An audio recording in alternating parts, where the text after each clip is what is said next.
paradigm shift in the academy. But no virus can stop us from being soldiers inside our classrooms. Our very virtual presence this afternoon, ladies and gentlemen, magnifies Matthew and Sladsky's categorization of teacher soldiers. Yes, we are soldiers, the dedicated educational troops who work hard to convey our knowledge, blending the familiar in class strategies that we've always used with newer strategies that we are still mastering. In this case, radio based instruction. Good afternoon, learning community of Eastern Visayas. Welcome to the afternoon session of our online roadshow of on-air learning. I will be your host, Arian Rose Tafalia Salcedo, and I promise to be funky. So please forgive me. This morning, we were wowed by four presenters coming from the state universities and colleges in Samar and Biliran province. We were also delighted to be participated by the Department of Education, Tacloban City Division. This afternoon, it will be the state universities and colleges of latest turn to showcase their talent and their learning in the webinar series. I'm sure they will also make our jaws drop. So ready your hankies for any drooling. Just kidding. Before we start, let me acknowledge first the virtual presence of the following. Hello and good afternoon to CHED Commissioner Aldrin A. Darilag. By the way, congratulations, sir, for the reappointment. We wish you nothing but success. Good afternoon as well to CHED Regional Director George M. Colorado, CESO 3. Good afternoon to our state universities and colleges presidents, private higher education institutions, presidents, and of course, the key officials and faculty of the member SUCs. Hello and good afternoon then sa teachers from the Department of Education in the Eastern Visayas, and of course, our students from the different state universities, colleges, and private higher education institutions. And of course, magandang hapon sa ating mga resource speakers who will be joining us once again this afternoon for the critiquing and evaluation of our outputs. Magandang araw or magandang hapon or in waray-waray, maupay nga kulop to Assistant Professor Lester Ordan, Sir Ryan J. Galang, and of course, Sir Joseph Lydio Roble III. Ayan. By the way, ladies and gentlemen, we're also live on Facebook and YouTube. So in case you might be disconnected from our Zoom room, you may just go to our Facebook page and YouTube channel. Before we start, ladies and gentlemen, allow me to read to you our criteria for the evaluation. These are actually formulated by our judges or evaluators. They will be evaluating based on the following. One, script or the transformation of lesson into broadcast script. Two, hosts and radio teacher or the voice and performance. And then three, technicals for the music, sound effects, and editing. I guess everybody is recharged, up and ready. So let's start the ball rolling once again. Ladies and gentlemen,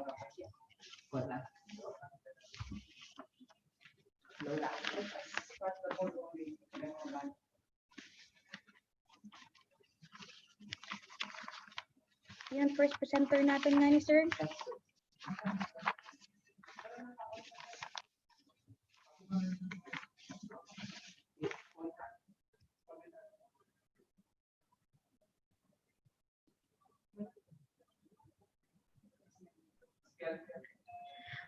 I hope everybody's doing well and everybody has taken their lunch and you're all up and ready because we are soldiers, right, in the academy. So we should be energetic, we should be active and participative, of course. Can you hear me? By the way, ladies and gentlemen, there might be some problem with our connection. So if you can raise your hand or show me a sign that I can be heard clearly, please do so.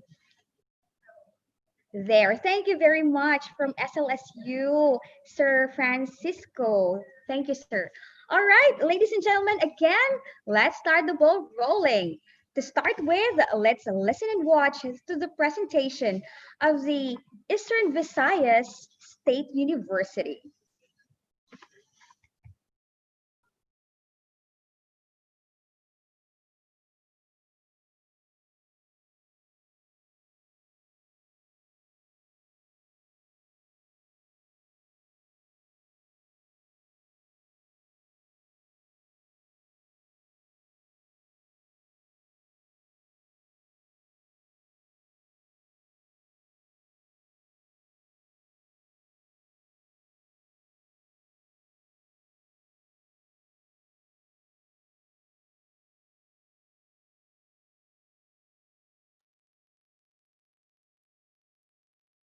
And fifth to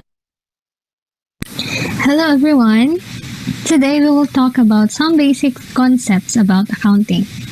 It would be so difficult for us to go deeper in understanding accounting without knowing these basic things. Okay? So let's start. We have 5 learning objectives for this topic. First, to understand accounting definition. Second, to know the types of business. Third, to be able to identify the forms of business organization. Fourth, to understand the purpose of accounting. And fifth, to know the basic elements of an accounting report. So let's start with the first part. Accounting definition. If you look into different books of accounting, it is defined differently by different organizations. We have definitions of accounting according to ASC, we have according to AAA, and according to AICPA. So ASC, or the Accounting Standards Council, they defined accounting as a service activity. Its function is to provide quantitative information, primarily financial in nature, about economic entities that is intended to be useful in making economic decisions. Okay, so that's ASC. We also have definition according to American Accounting Association, or the AAA. Accounting refers to the process of identifying, measuring, and communicating economic information to permit informed judgments and decisions by users of the information. Next, accounting definition according to American Institute of Certified Public Accountants, or the AICPA. Accounting is the art of recording, classifying, and summarizing in a significant manner, and in terms of money transactions and events which are in part at least of a financial character, and interpreting the results thereof. So what can we get from these definitions? So accounting, meron dyang recording, meron dyang identifying, meron daw dyang process. It's an art. It is useful to make a decision. It communicates information or economic information. It records or gives information, quantitative information of a business. So, to summarize the definition of accounting, or to simplify these definitions, ano ba talaga yung accounting? Okay, accounting is the skill, system, or job of keeping the financial records of a business or person. It is a system of recording information about a business. Okay? So, all the transactions, sinasummarize nito ni accounting, rene-record, mini-measure, para magkaroon ng reports na i-communicate sa users na pwedeng gamitin for decision-making in the future. Okay, so that's definition of accounting. So, let's go to the next. Types of business. We have 3 types of business. First, service. Second, merchandising. And the third one is manufacturing. So, ano ba yung service? Service, one in which a person or entity derives income from the services being rendered. So, common example nito is barbershop. You earn because of your service. So, kung walang service, walang income. Next is merchandising. Merchandising, one engaged in buying and selling of products. So, example nito is sari-sari store. If you're the owner of sari-sari store or pwede convenience store, you buy finished products na, by book from a store, we may call it supplier. Then, magma-markup lang tayo dyan and we will sell the same product, finished product, sa ating store. Okay? So, wala tayong ginawa sa products. Nag-increase lang tayo ng price for us to have income. So, that's merchandising. Next is manufacturing. Manufacturing, entities engaged in designing and assembling or constructing finished products from the purchased raw materials. So, example, you're selling a pair of shoes. Ito yung business mo, nagbebenta ka ng sapatos. You buy raw materials, then i-manufacture natin from the raw materials, gagawin natin yung sapatos. And then that finished products, yun yung ibebenta natin sa ating customers. So that's manufacturing. We are buying only raw materials. We convert that into a finished products, and that finished products, yun yung binibenta natin sa ating customers. Okay, so that's the 3 types of business: service, manufacturing, and merchandising. Okay, next. Forms of business organizations. So we also have 3. Kung may 3 tayo kanina sa types, we also have 3 for the forms of business organization. First is sole proprietorship. Sole proprietorship, a business organization that is owned and managed by a single owner called a proprietor. Okay? Example, sari-sari store. Usually, isa lang talaga yung owner of this kind of business. Ikaw lang yung nag-invest. Ikaw lahat, effort and everything. If the store will gain, may profit of course, ikaw, the owner, will benefit from that profit. Pero if may loss din, ikaw lang din yung kakarga lahat. So that's sole proprietorship. Next, partnership. Partnership is a business owned and operated by 2 or more persons called partners.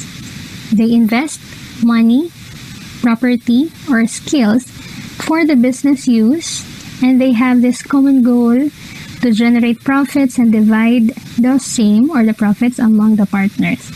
So, emphasize lang natin yung mga kailangan makita or ma-emphasize. This is operated by 2 or more. Okay? So, it's not automatic na pag-partnership, dalawa lang yung involved na owners. Okay? It may be 2 or pwedeng more. For as long as the purpose is to create a partnership. Okay? Ano daw yung mga pwedeng invest? Money, property or in kind, or skills. If wala kang money, if wala kang property or in kind, i-invest mo na lang yung skills. Okay? So, that is valid sa partnership. How about incorporation? Corporation is a business owned by stockholders. Ito, mas formal na to than partnership and sole proprietorship because this is bigger na, company na talaga, and the owners are called stockholders. So, common example of this, pwedeng gamitin si San Miguel Corporation. Next, purpose of accounting. Why do we have accounting from the very first place? Bakit nga ba talaga may accounting? Okay? Well, we cannot hold all the information in our heads. And also, we cannot recall everything that happens sa business natin. We cannot do it all at the same time. Example, if someone will ask us, how much is the ending cash balance last 3 years or last 5 years or last 10 years, for example? Okay? We cannot just give the right figures based on our memory. Okay? That's why accounting is there. So, ano ba talaga yung purpose ng accounting? First, it summarizes all business transactions and it gives information about the performance, kung may gain ba or may loss, position or stability, kung mas marami ba yung assets natin or mas marami na tayong utang, and cash flows of a particular business. Cash flows, ilan ba yung pumasok na cash, ilan ba yung nagastos.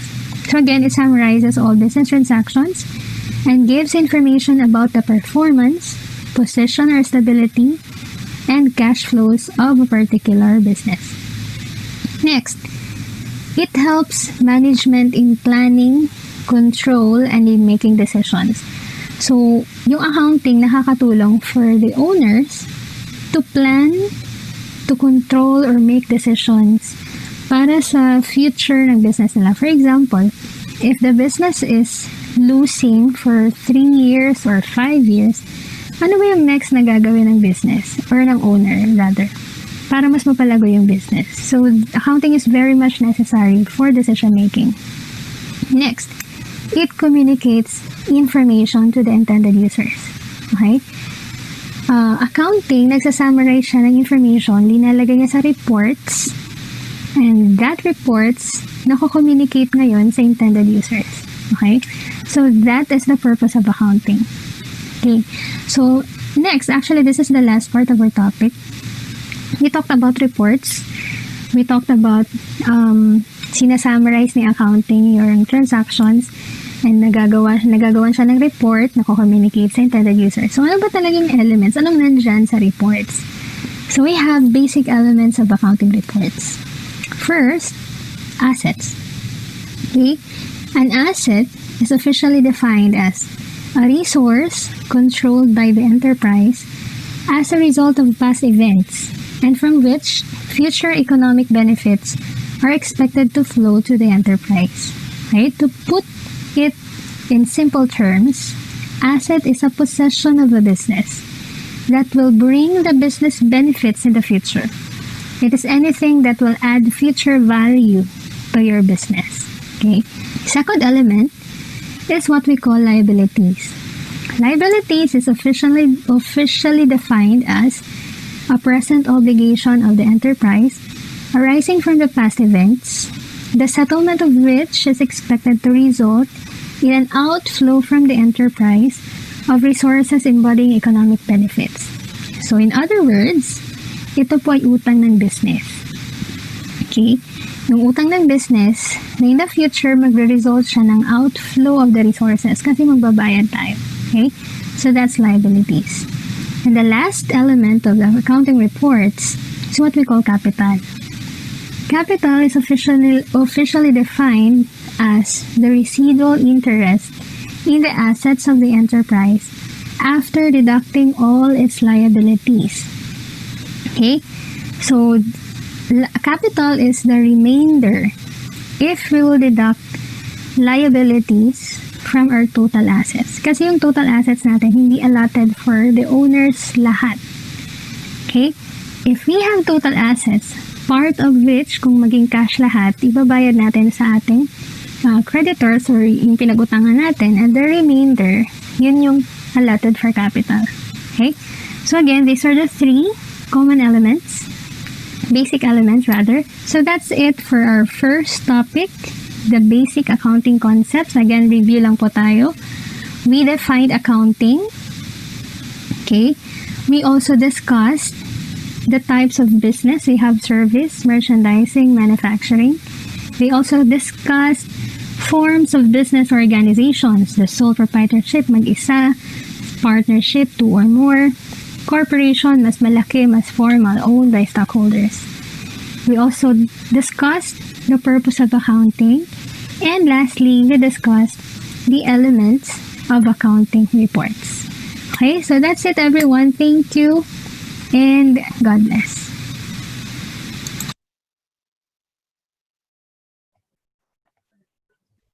There you have it, ladies and gentlemen. That was Ms. Rina Lynn Campos Daguinoid from Eastern Visayas State University. Now we may have our resource speakers for their recommendations and comments. Okay, thank you, Miss Arian. So, I think Sir Lester po muna ang mag-comment, then me, then Sir Chad po. All right. Yes, please, sir.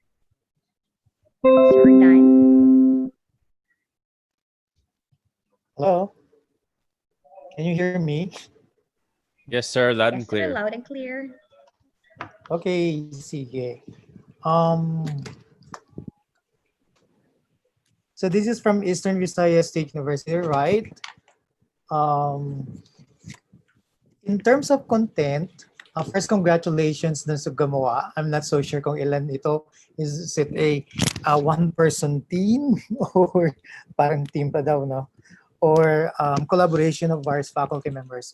Anyway, in terms of content, I found it very informative, especially for somebody who has no background or training on accounting. So yan yung comment ko dun sa content.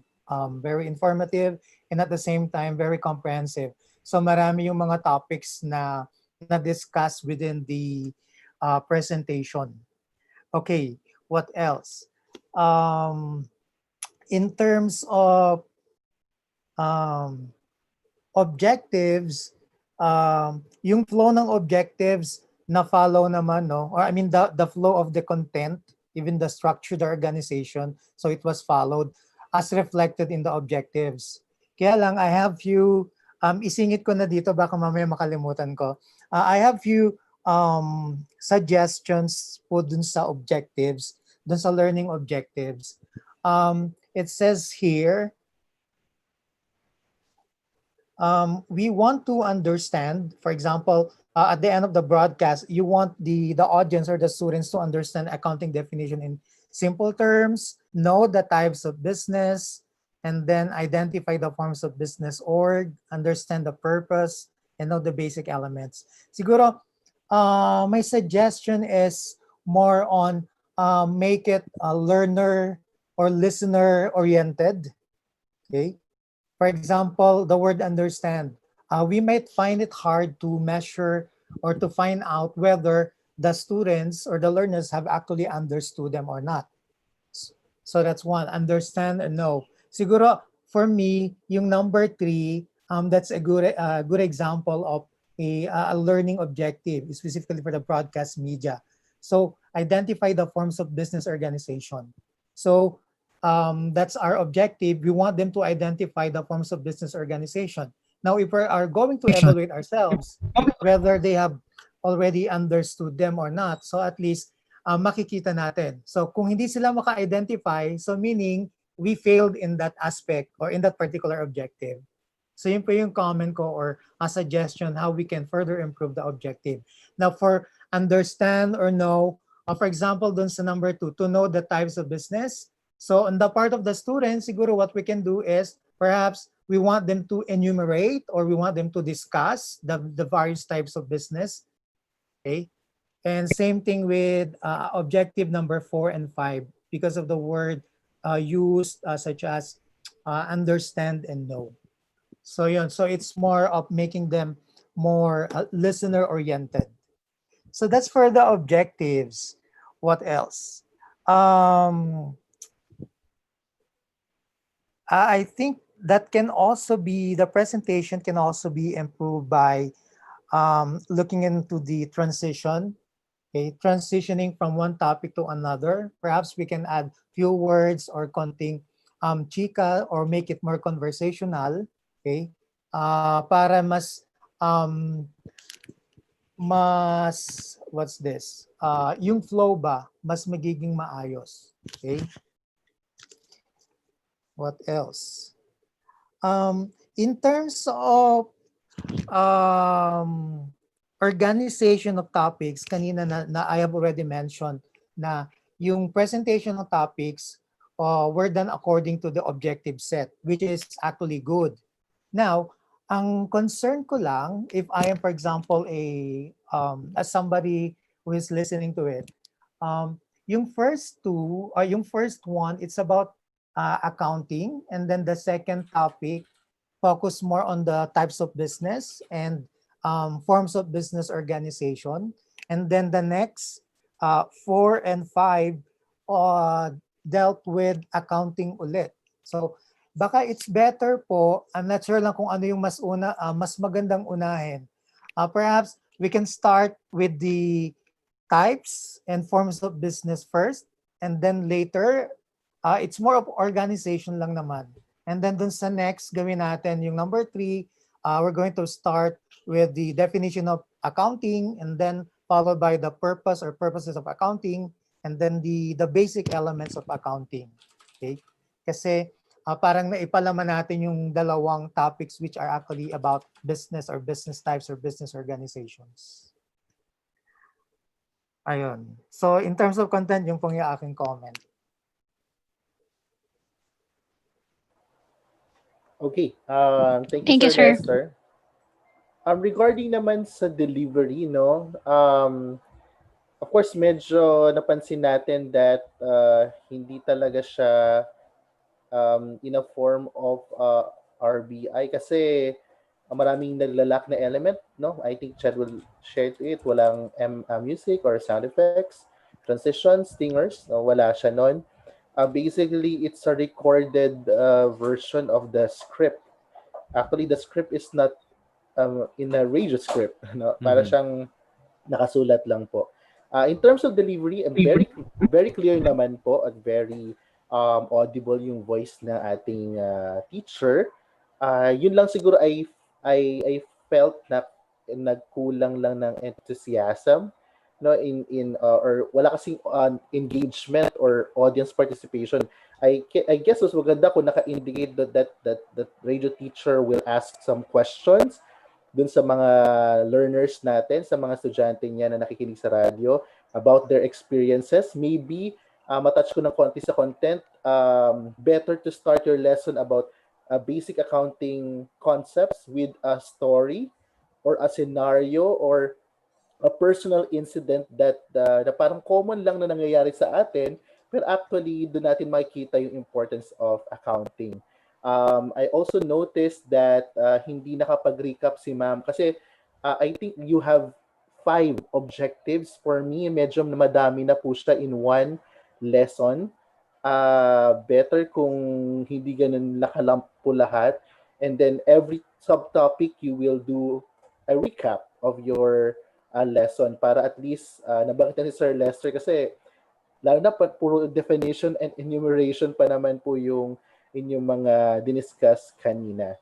So, and medyo sa, hindi ko alam because kung anong ginamit na recording ninyo, kung ito ay recording via smartphone po ba or using the laptop kasi medyo, ano tawag, hindi ko alam yung right term, maybe Chad can explain nyo, parang umaalon yung tunog eh. Hindi ko alam kung na-compress ba yung file kasi nararanasan ko yan kapag nagko-compress ako ng file. Sound isolation nila yun. Noise cancellation na built in sa microphone. Ayan. So, medyo, ay hindi siya ganun ka, I mean, naririnig ko yung noise na yun. But in general, in terms of the voice quality, okay naman po yung delivery ni ma'am. Congratulations po. Sir Chad. Ayun po, tulad nga na nabanggit ni Sir RJ, this seems like the raw file. I-edit pa to. Like, if I were to receive this, feeling ko, i-edit ko pa siya. Parang ganun. Like, it seems like it's the straight up voiceover part and then lalagyan pa siya ng sound effects, music, and BGMs and everything. Parang opposite ng problema natin kanina, no, Jay? Kanina medyo malakas yung mga music. Ngayon naman wala. Masyado siyang tahimik. So, yun. Kailangan kasi yun, tulad ng nasabi natin kanina dun sa morning session, sound effects, music, BGM, stingers, and even yung silence, they are your tools and they are your friends, so use them wisely. Yan lang.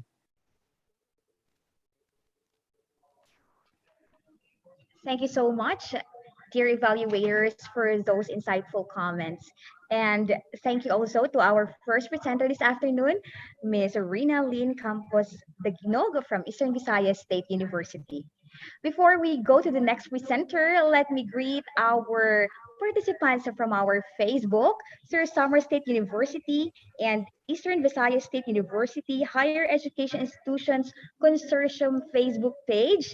And hello and good afternoon to all our participants on YouTube channel.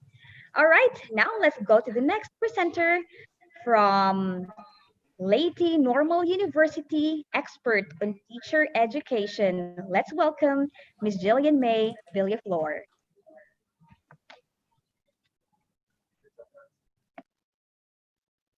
New Normalistas. Are you ready?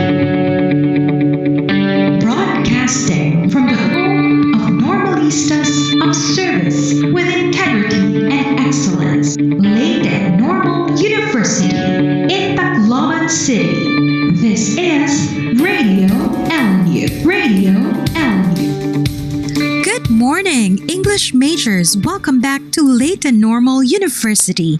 This semester, we're doing things a little bit differently as you're tuned in to Radio LNU. This is your teaching and assessment of grammar class. My name is Jillian, and I'll be your teacher. Let's have a quick review.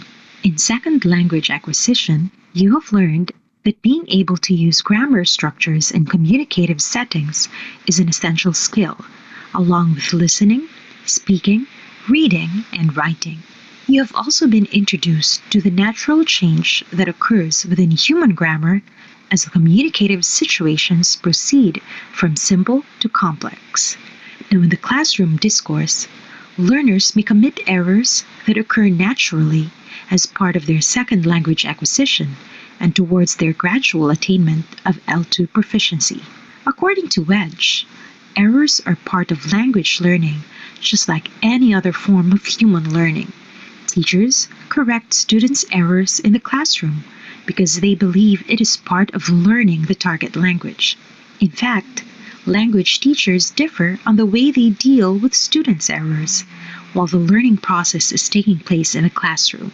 This is because teachers apply different error corrective feedback, which are heavily based on their teaching principles. The first lesson, which is error corrective feedback in grammar teaching, will introduce you to the fundamental concepts of correcting errors and giving feedback in an English as a second language teaching and learning setting.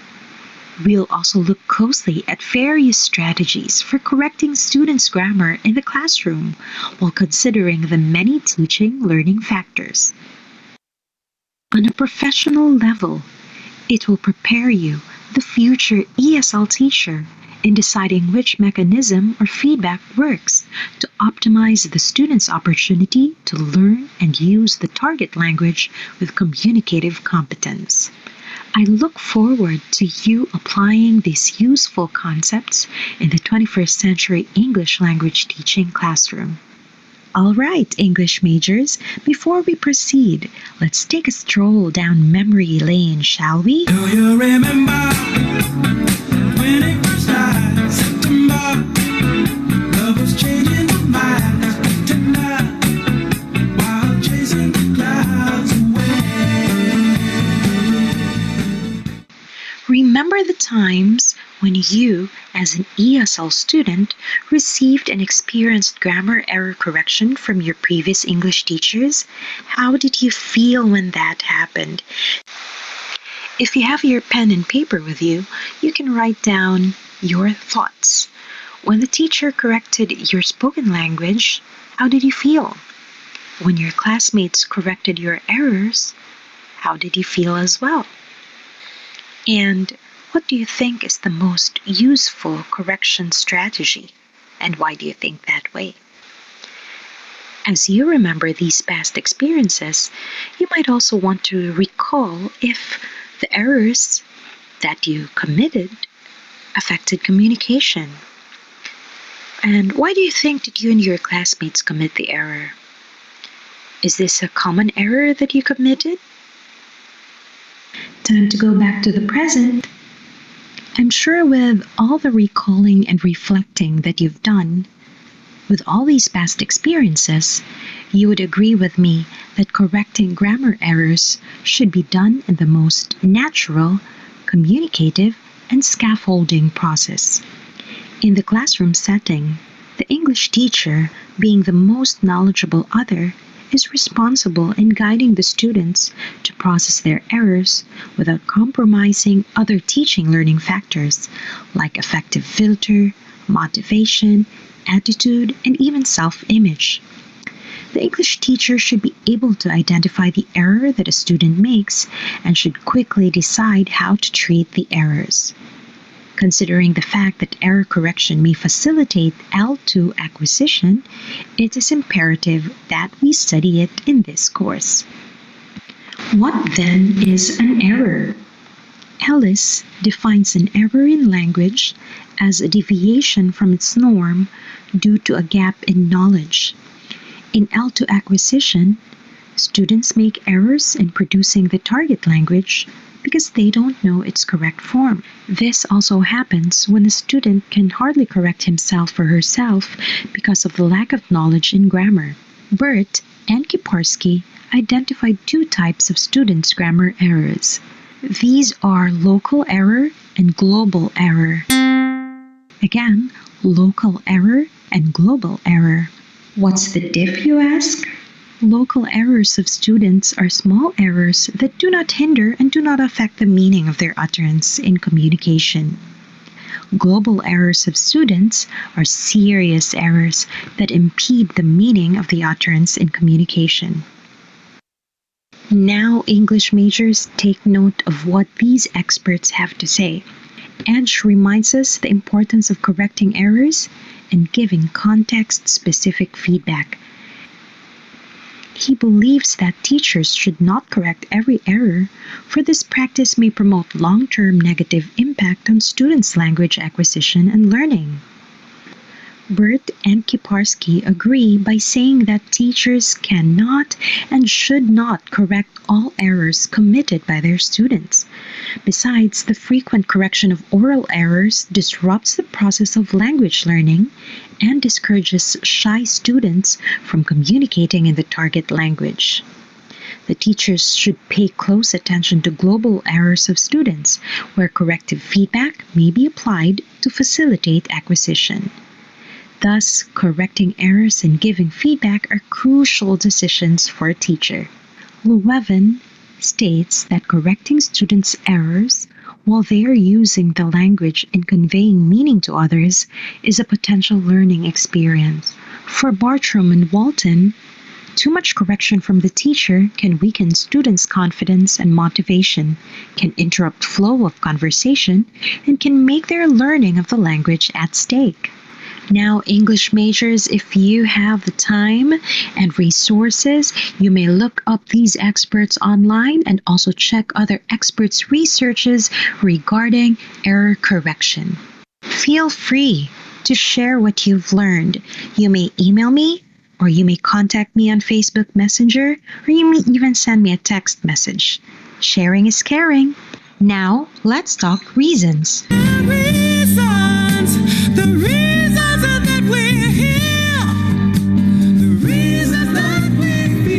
What are the reasons why students make errors in language production? First, L1 is interfering in an attempt to produce L2. In addition to this, the language that a student already knows may have a significant impact on the way he or she acquires and learns a new language. This is called language transfer. Third, students overgeneralize the rules between L1 and L2 and vice versa.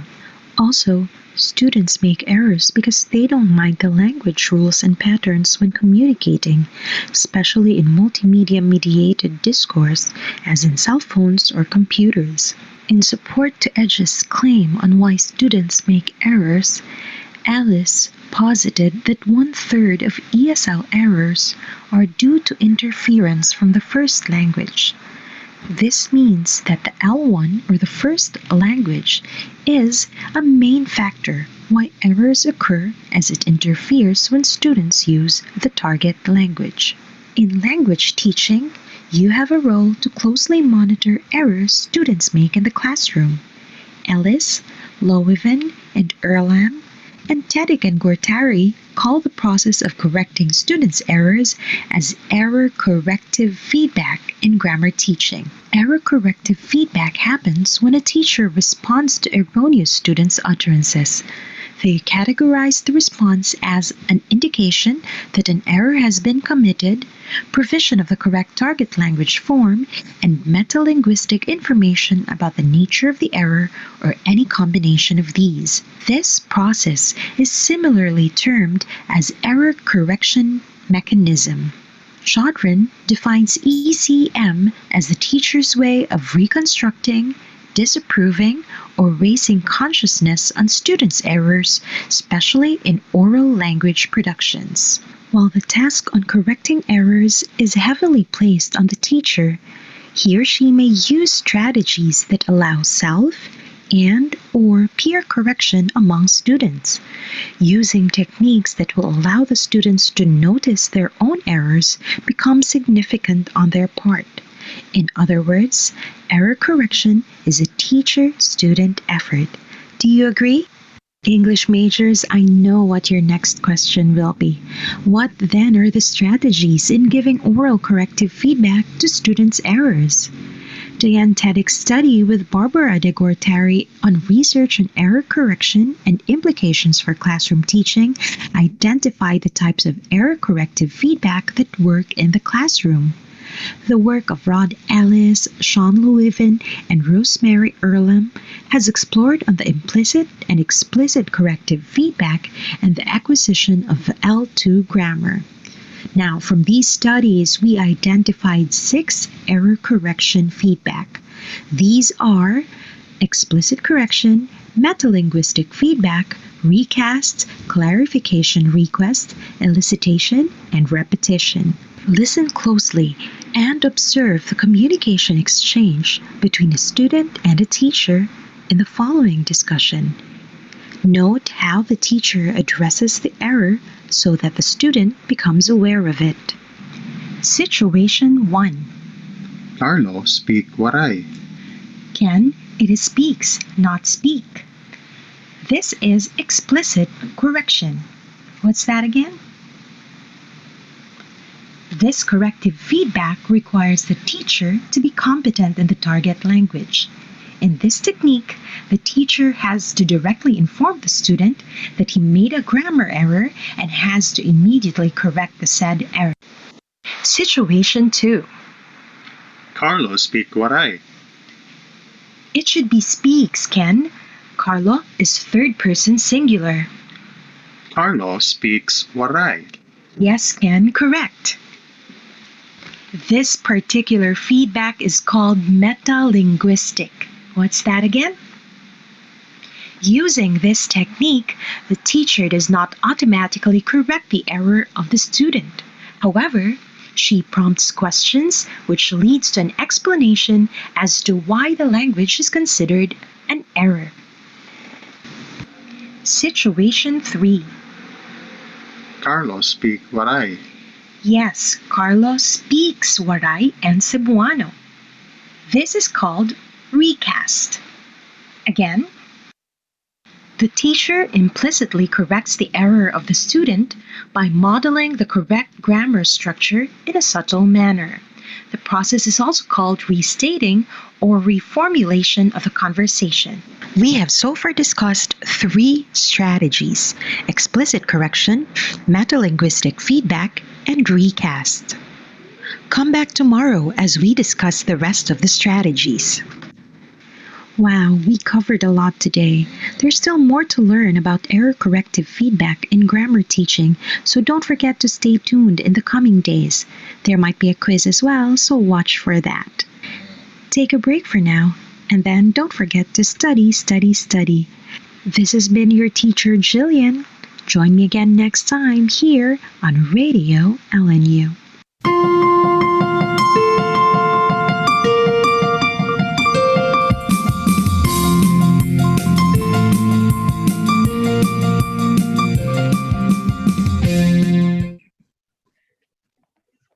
Thank you very much, Miss Jillian May Villaflor. Again, ladies and gentlemen, that was the output of Leyte Normal University. My dear speakers and evaluators, your turn. Okay, yung boses ni Ma'am Jillian, no, parang tama-tama sa oras natin ngayon. Parang laid back. Parang ako nakikinig ng radio drama or mga pinapakinggan natin late night radio program. So, parang wala akong in the position to, kasi to teacher, English teacher to So, in terms of delivery, wala tayong, I think all of us will agree na maganda ang boses, register ng boses ni ma'am.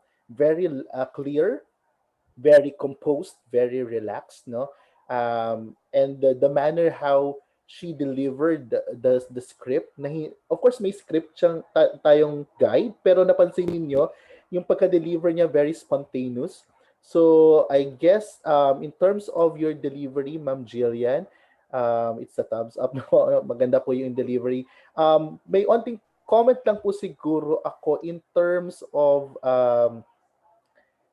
sa recording na lang, mamaya mabanggit ni Chad. Kasi parang yung source ng audio ni Ma'am, I don't know kung sa location lang ba, iba't ibang lugar ba kayo nag-record.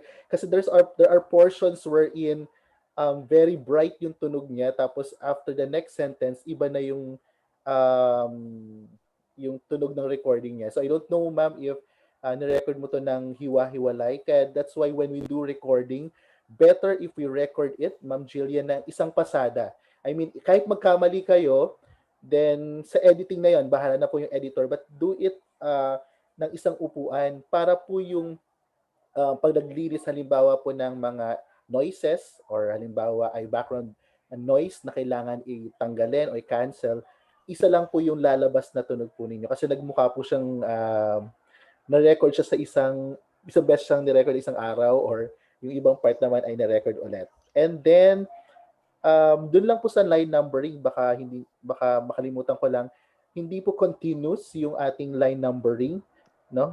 Parang yung line numbering kasi parang naging parang minutes na po siya. So every page po siya, o kunyari ang isang page is 1 to 13, next sa page 2, start po tayo sa 1 para kapag may mga instructions po ang ating mga editor or director, like let's go back to page number 3, line 5. No, kaysa po continuous po yung numbering. And then well, that's it for your delivery, ma'am. I guess si Chad can share something about editing. Thank you, sir. Sir Lester na muna. Sige. Sir. Hindi. Sige, Chad. Thank you, Chad. Diba? Ma'am Jillian. Hello, Sir Lester. Kanina nakikita ko si Ma'am Jillian. Ayun, congratulations. You did a great job. And Thank you po. I love your output. Kumbaga, not just like it, but I love it. Ay, salamat. Okay. Thank you. Dun sa intro, very good introduction. Yung portion, even you included a review of the past lesson. Yeah, I think that's also very good. Kasi, in a way, syempre at the start, hindi naman kaagad pag ganun ka interested ang mga estudyante to listen to the program, pero at least somehow meron kang review doon. Parang dahan-dahan lang yung pakikinig nila. Okay, what else? And you included a line there that says, I look forward to you applying this lesson, etc., etc. Yeah, I think that's also a good use of lines that somehow encourages the students to listen attentively, okay? And somehow, in a way, na-present mo na merong paggagamitan itong lesson natin. It's not just for the sake of, passing your subject or the course. Okay? Yeah, I think that's a very good element of that, of the script or of the content. And then also, very good din yung mga transition. Like, before we proceed, let's do this first. Yeah, I think that's good. And then I think I've already mentioned it's also very, very conversational. Okay, like very engaging listener. You said, remember the times, and then, for example, for me as a student, okay, so I'll try to recall. So what were those times? Okay. And then you've also used questions. Somehow that would also stimulate the imagination of your students. Okay, so you invite them to think.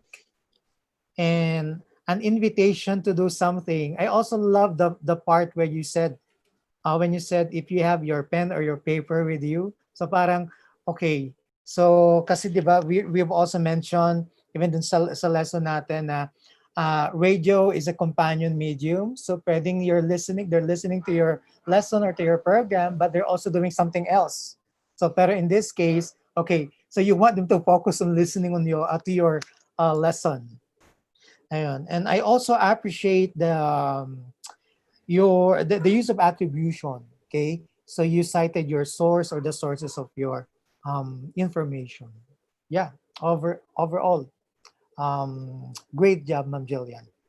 Thank you, sir. Thank you so much. Okay, ma'am. Konting technical aspect lang po. Overall, it's great. If I were to rate it, it's an 8.5 out of 10. Thanks, thanks, thanks.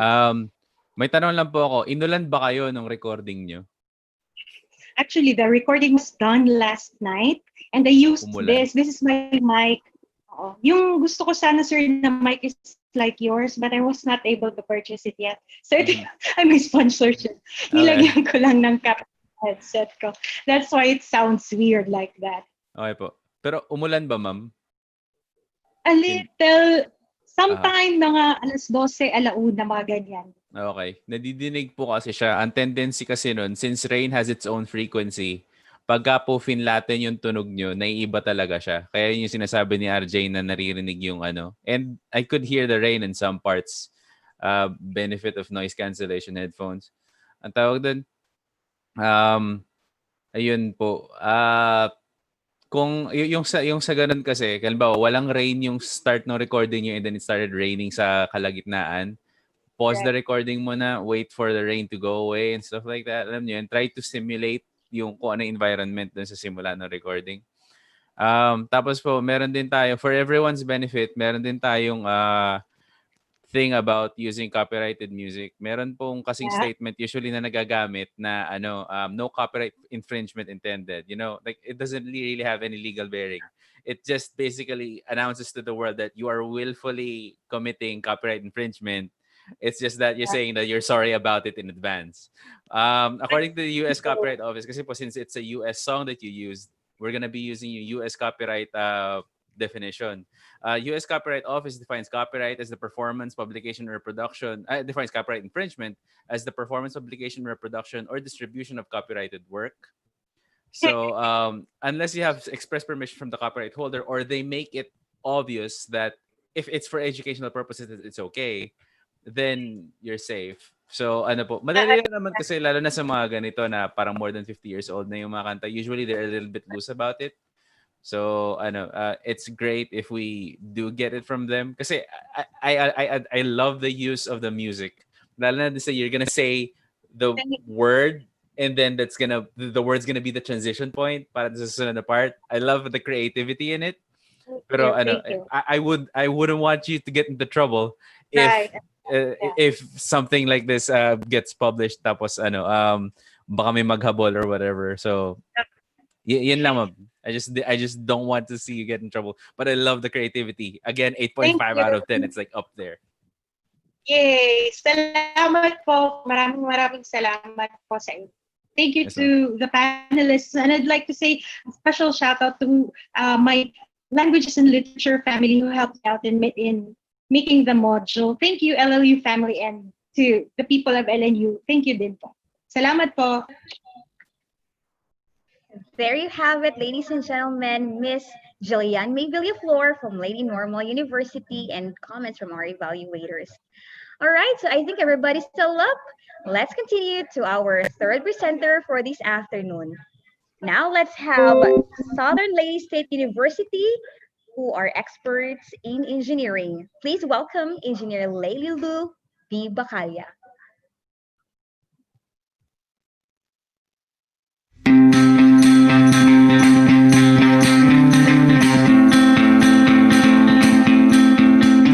Good morning, future engineers. Welcome to the course Material Science and Engineering. This course is offered both in Electrical Engineering SES 311 and in Mechanical Engineering as ME 325. In the series of lectures, we expect to learn about the different engineering materials, their properties including mechanical, acoustical, electrical, magnetic, chemical, optical, and thermal properties. We would also be learning how to identify the different new engineering materials and their industrial usage. Engineering materials are really not foreign and are already a part of our everyday life. Transportation, food products, housing, and clothing. every aspect of our life is somehow influenced by engineering materials. In fact, civilizations of early times have used their own developed materials, such as stone tools in the Stone Age. Over time, different techniques have been discovered to produce new types of materials that are better than the natural ones. In the modern times, the developed materials are far more superior than their predecessors. These include various materials such as metals, glass, plastics, and fibers. Take, for example, the packaging of a classic beverage every one of us is familiar with, Coca-Cola. This beverage is packed in 3 ways: in metal cans, in glass bottles, and in plastic bottles. Metal cans are made of aluminum metal, while glass bottles are made of glass, a type of ceramic, and finally, plastic bottles are made of plastic, a type of polymer. This example establishes that engineering materials are pretty much a part of our daily lives. In this particular lecture, which is our first topic, we will be delving into the 4 basic classifications of engineering materials. From the previous example involving Coca-Cola, we have showed that engineering materials can exist in different types. Here, we present the 4 different classifications of engineering materials. The first classification of engineering materials involves the metals. Metals are basically made up of metallic elements such as aluminum, iron, copper, gold, nickel, etc. Some metals are also combined with non-metallic elements such as carbon, nitrogen, and oxygen to form what we call metal alloys. Alloying is employed to improve the properties of their base metals.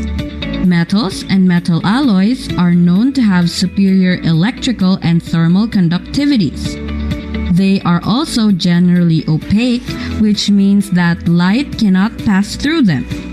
Additionally, they also have desirable magnetic properties. Here we present 3 examples of this type of engineering materials.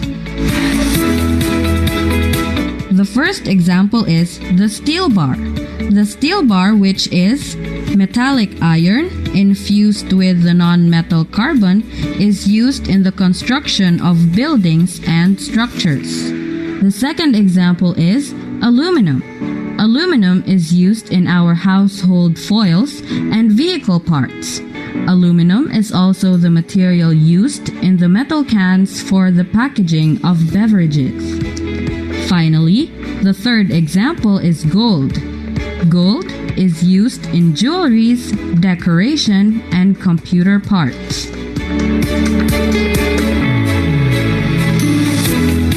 The second classification of engineering materials involves ceramics. Ceramics are materials that are made using high temperature preparations. The name roots from the Greek word keramikos, which means burnt stuff. They are thermally and electrically insulative, which means they do not allow the passage of heat and electricity. Additionally, they are also brittle and are highly susceptible to fracture, which means they easily break. Examples of ceramics are porcelain, which is a type of ceramic clay products that are used in kitchenwares and decorations. Second is glass, which is used in laboratory wares, construction, and household wares. Third is structural clay products that include floor, wall, and roof tiles, all used in buildings and constructions.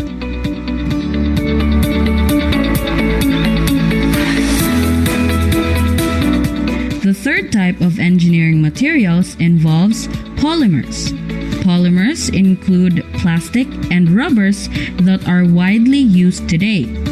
They are basically composed of organic compounds that have carbon, hydrogen, and oxygen as their backbones.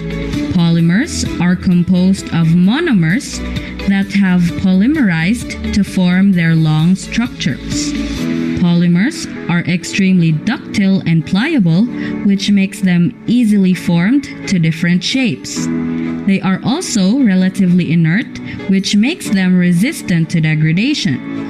This explains why plastics and rubbers are rather persistent in nature. Additionally, they have low electrical conductivities and are non-magnetic.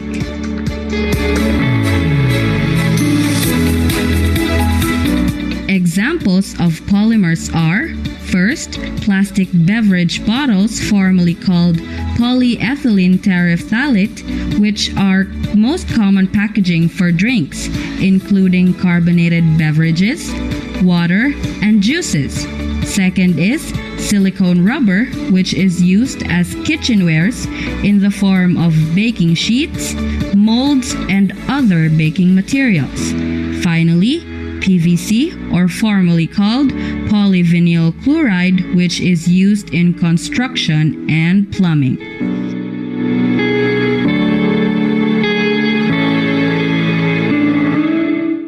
The fourth and final type of engineering material involves the composites.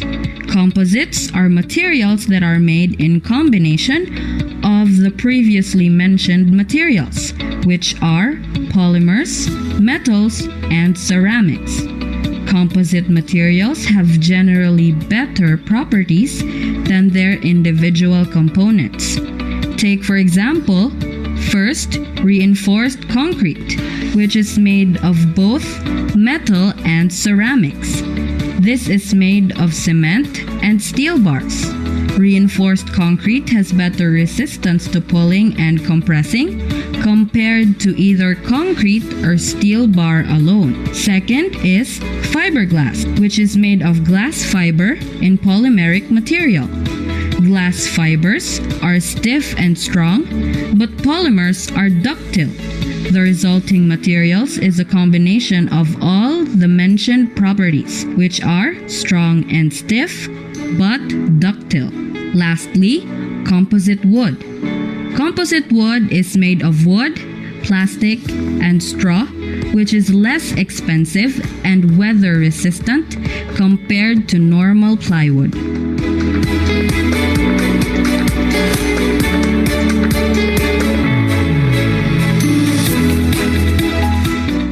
And that's it. Those are the four basic classification of engineering materials. As a recap, the four basic classification of engineering materials are metals, ceramics, polymers, and composites. Each of them have different properties and have their own pros and cons, which may be exploited depending on their different applications. I hope you learned something about our discussion today, and you will be able to apply these in life. In the next lesson, we will be discussing more about their properties and the advanced types of engineering materials. Don't forget to tune in to the next lecture. Thank you for listening and have a nice day ahead, future engineers. Continue building dreams.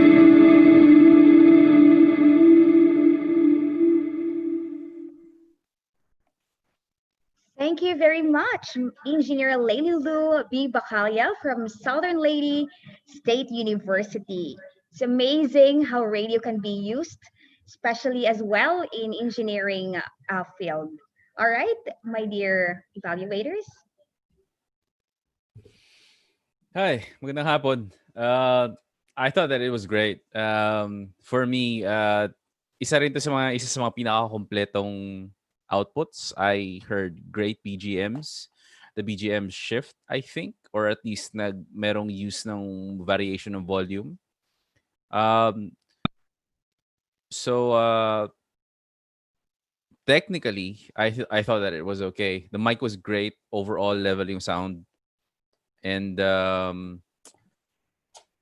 dito lang sa script, again, our numbering, pati pagination, the script is kind of wanting in those aspects. You're gonna need that if your editor is gonna need that. Your editor is gonna love you for that if you do place yung numbers and proper pagination. Um, Also, sana medyo time-coded yung ating mga up and out na parts, like maybe up 4 or 5 seconds and stuff like that. Just a few technical calls, but that's just me nitpicking at this point. So overall, great. RJ? Okay. Okay, thanks, Chad. Regarding the delivery, I have no actually comment. No, sabi nga ni Chad, maganda yung pagka-deliver, malinaw, malinis. If my only comment would be yung mga pauses, because yung end facing, dahil ito ay engineering, no? Sabi nga ni Ma'am Arya, no, we can talk about engineering pala by over the radio. So I think the concern is that ang daming jargons, ang daming technical terms, ay kung ako po yung gagawa ng script, baka mag-decide ako na i-series po ito na hindi po isang bagsakan, na isang lesson. Kasi ang daming terms, no? I don't know if they can fully, ano lang to, radio, wala talagang written module ang mga estudyante natin. I think it will be quite hard for them to remember and identify all the terms. Sometimes yung mga ibang terms, baka pwede rin nating isama siya sa script. Uh, like yung, for me kasi di ako naman ako engineering, like yung word na ductile. Sabi ko, ano ba yun sa, nag-google pa ako.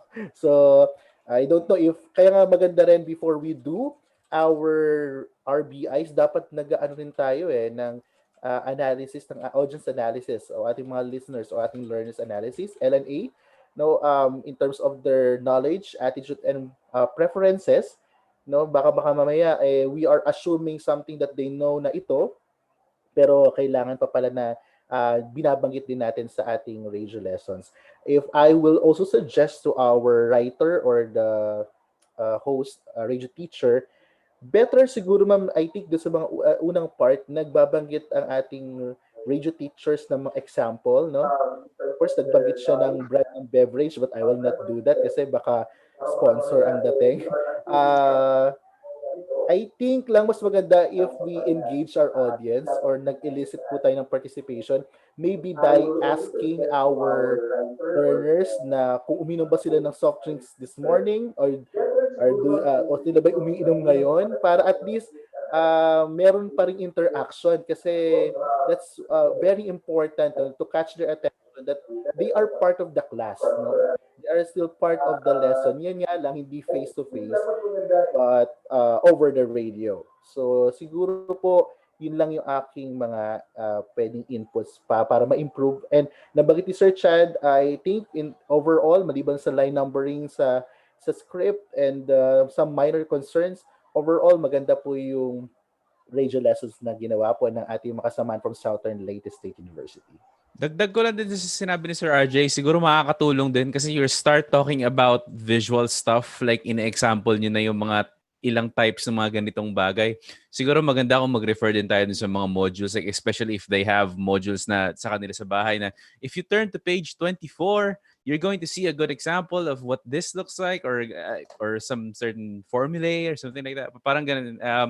You can use other media to help you make your lesson more effective. Just an addition. Yeah, I think Chad, nabanggit ito ni Sir Chico in one of our lessons.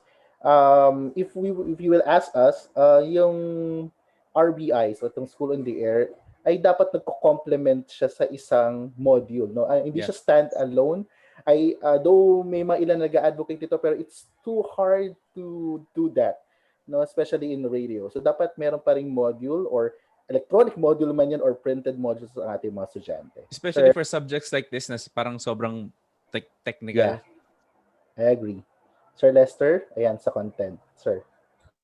All right, thank you, RJ. Si Ma'am Bacalya, right? Tama ba? Ma'am Bacalya and team. And first, congratulations Sir. po. it's my first time din na makapakinig ng isang radio lesson about engineering. So yeah, I think dun sa session ko, somebody asked about technical, parang how do we translate this or how do we produce a program that are very technical in nature. So sabi ko, it's a big challenge, pero it's still possible kung gagawa talaga natin ng paraan. So yun, congratulations for coming up with this output. I know it's a big challenge, especially I would also like to believe this is your first time, okay, first time to come up with this type of radio lesson. Some of my comments, number one, yung intro. Okay, I love the part where you lay down what can be expected from the presentation or the lesson. So at least the students somehow they have a guide. So these are the things that we can expect from, say, in the next few minutes. Yeah. And also the ending part.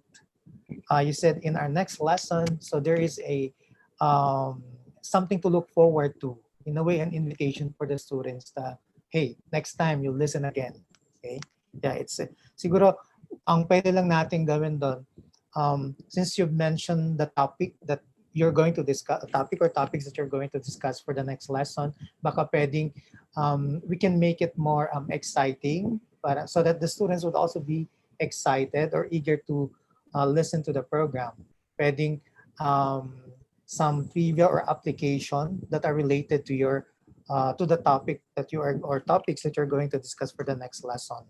Yun po. And I also included here good use of examples, especially a topic, this lesson, very technical in nature. Giving examples is a good strategy. Pero like what RJ has mentioned earlier, careful lang po tayo sa mga brand unless parang sponsor natin. Ayan. So, ingat lang po tayo dun sa area na yun.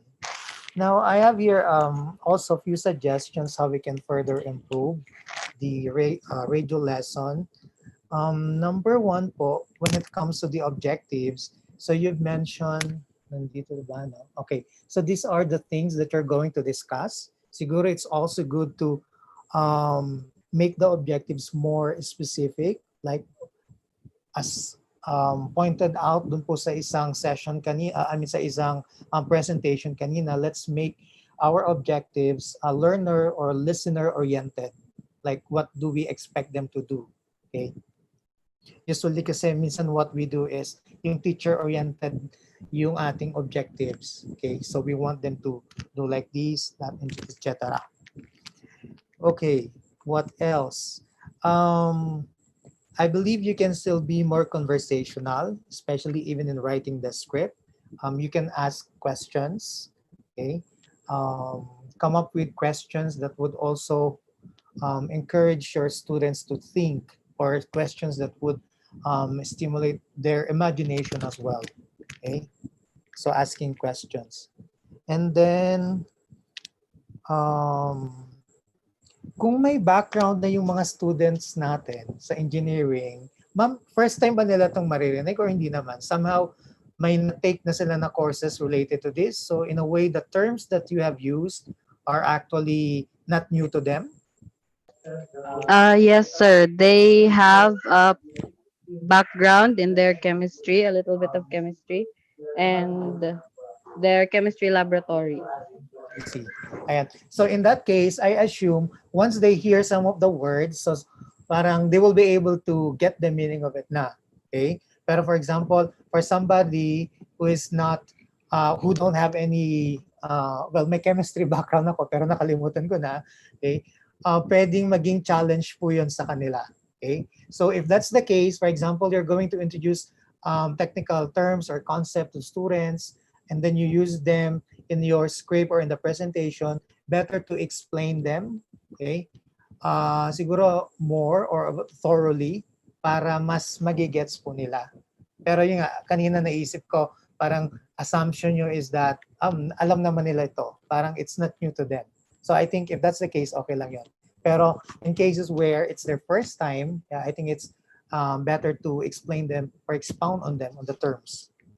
And then, it's also good if you will have a recap or brief summary of the lessons. Okay? Because we said in radio, repetition is important, repetition is essential. So towards the end, so try to have a brief recap. 2 to 3 sentences will do. So these are the things that, ito yung highlights ng lesson. So that mas magiging effective yung content natin. So yun lang po. Congratulations. Thank you, sir. Welcome. Thank you po, panelists. Congratulations once again, Engineer Lily Lou B. Bacalia, and thank you so much for that presentation. All right. So how is everybody doing? Before we go to the next presenter, let me greet our viewers from Bohol. So imagine how far is our reach. Okay, so now let's continue to the fourth presenter on maritime. Ladies and gentlemen, Miss Diana Rose P. Ismera from Palompon Institute of Technology.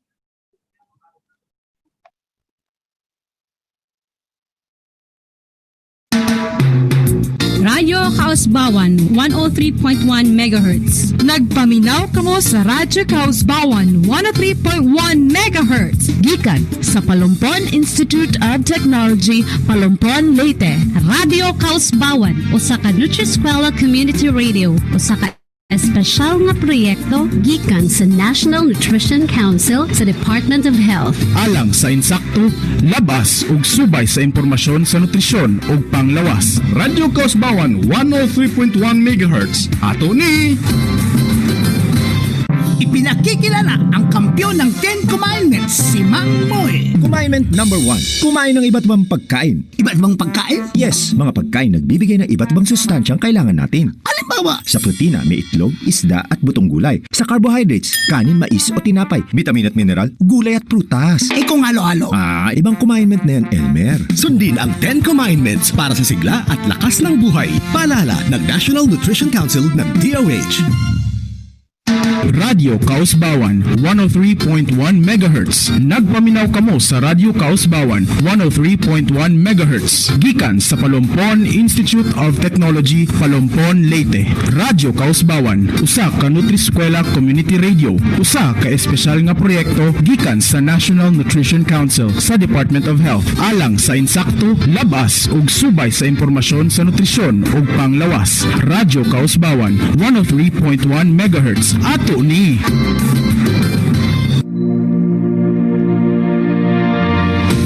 A pleasant afternoon, everybody. I am Diana Rose Pajaron Ismero of the Palompon Institute of Technology. I handle maritime English subjects that meet the requirements of the International Convention on Standards of Training, Certification, and Watchkeeping for Seafarers, as stipulated in the International Maritime Organization Model Course 3.17. The lesson that I will be presenting is part of Packet 1 of English 1, designed for second-year marine transportation and marine engineering students. These students are expected to have passed JEC 6, or the Purposive Communication subject.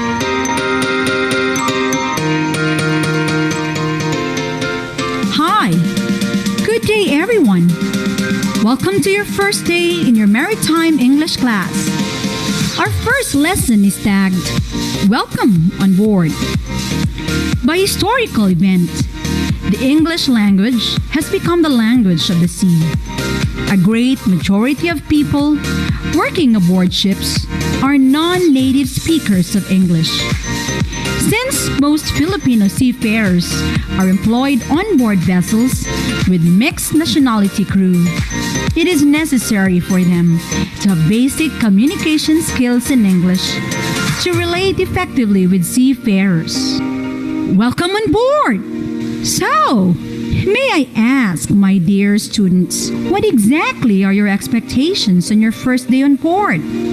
Your first day on board is just like your first day at school, or your first day in class, or perhaps meeting new acquaintances at the park, at church, in the market, or in the cinema. Just like this listening text I want you to listen to. Good morning, Captain. I am the new chief engineer. Ah, good morning. Welcome on board. Thank you. Do you have your seaman's book and passport? Yes, here you are. Good. What is your family name? Bruni. Okay. And what is your first name? Pietro. Where are you from, Pietro? I'm from Genoa, in Italy. Of course. We have another Italian on board, the pump man. His name is De Petri. Yes, I know him. He's a good worker. What is your date of birth? The 4th of February, 1955. Mm-hmm. Are you married? Yes, I am. My wife is at home in Italy. Do you have children? Yes, I have 3. 2 boys and a girl. What is your seaman's book number? It's R657681. Okay, that's all just now. The second engineer is in the office. Speak to him as soon as possible, please. Okay, no problem. Okay, so that's the end of the listening text. What do you think? Do you expect this to happen on board? Of course you should. By introducing first yourself, you get the chance to know the crew and the officers on board. Now, I would like you to complete the dialogue with correct verbs to be, do forms, have, pronouns, and question form. Then, fill in your personal information in the blanks. This is the scenario. A new engineer arrives on your vessel. Imagine you are talking to her and you are the chief engineer. Complete the dialogue and supply the blanks with your personal information. You start the conversation. Hi, how are you? Welcome on board. My name is blank. What blank name?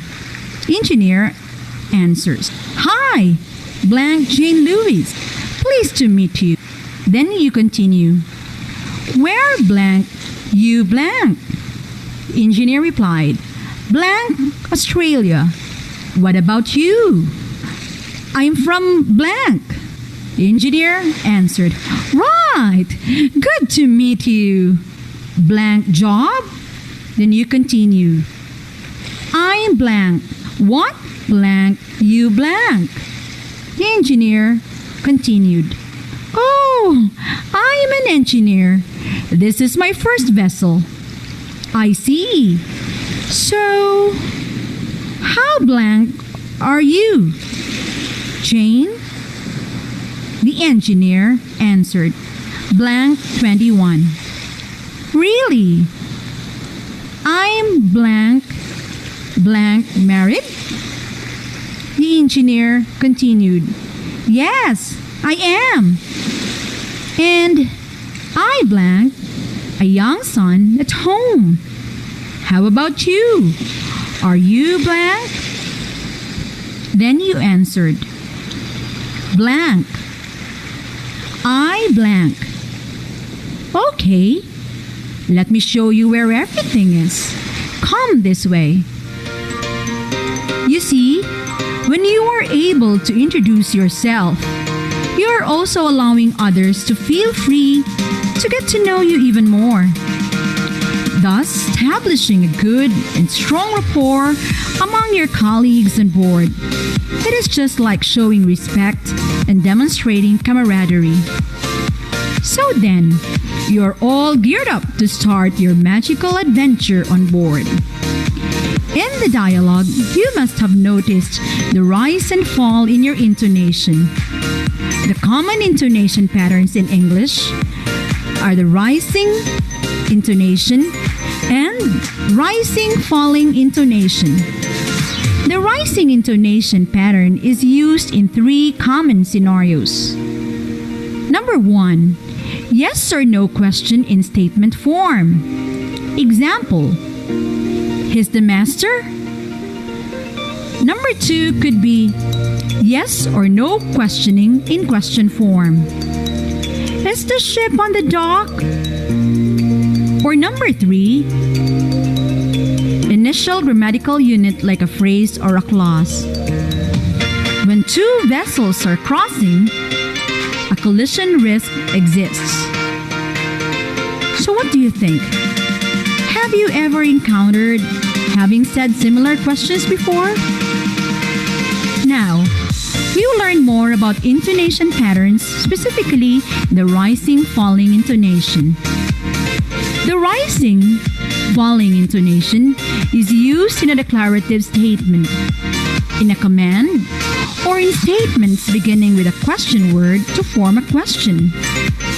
For declarative statements, examples are, I'm ready for your message, or tankers carry liquid cargo. And a command, let go of the talk. It could also be in question word sentences, those that start with question, words like who, what, which, where, why, and how. Examples are, how's the cargo loaded? What do dogs do? So, what about doing those drills on your own? Now, for your assignment, I want you to list down 10 sentences using rising intonation and 10 more rising and falling intonation. If you may, I would like you to follow the sequence I mentioned earlier, meaning for rising intonation, 3 yes-no question in statement form. You have 3 yes-no question in question form and 4 for having initial grammatical unit like a phrase or a clause. Then you do the same for the rising falling intonation. Before we end, my dear students, I would like you to listen to another listening text.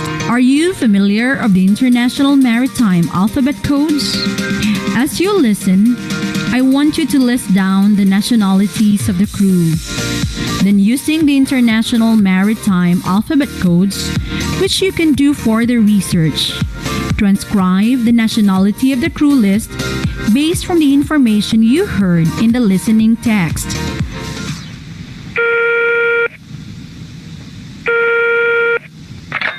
Good morning. This is Captain Uris. Hello, sir. Blue Ocean agents. Do you have the crew list? Yes, I do. Okay. Please read the names and nationalities to me. Certainly. Stand by. Eusebio S. Pumpman, Portuguese. Marquez M. Bosun, Venezuelan.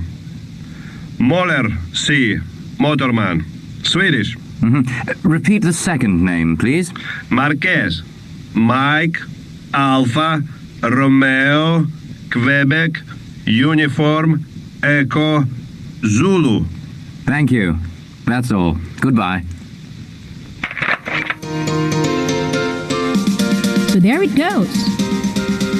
To wrap up, we had our first lesson tagged as Welcome on Board for topics on recognizing personal questions and answers, conjugating verbs to be, do, have, and use pronouns correctly to describe first day on board, and key responsibilities of crew members. Then, there was recognizing intonation patterns in question or statements. And finally, applying the International Maritime Alphabet Codes for noting country names and nationalities. That's it for today. For your advanced reading, read about crew roles and routines on board. For more in-depth discussion, please refer to PIT LMS. Thank you everyone and have a blessed day ahead.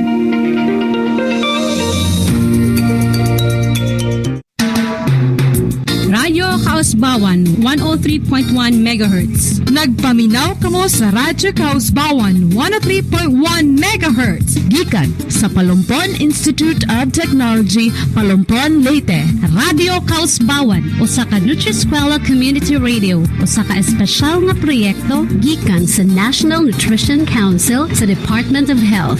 Alang sa insakto, labas ug subay sa impormasyon sa nutrisyon ug panglawas. Radyo Kausbawan 103.1 MHz. Ato ni!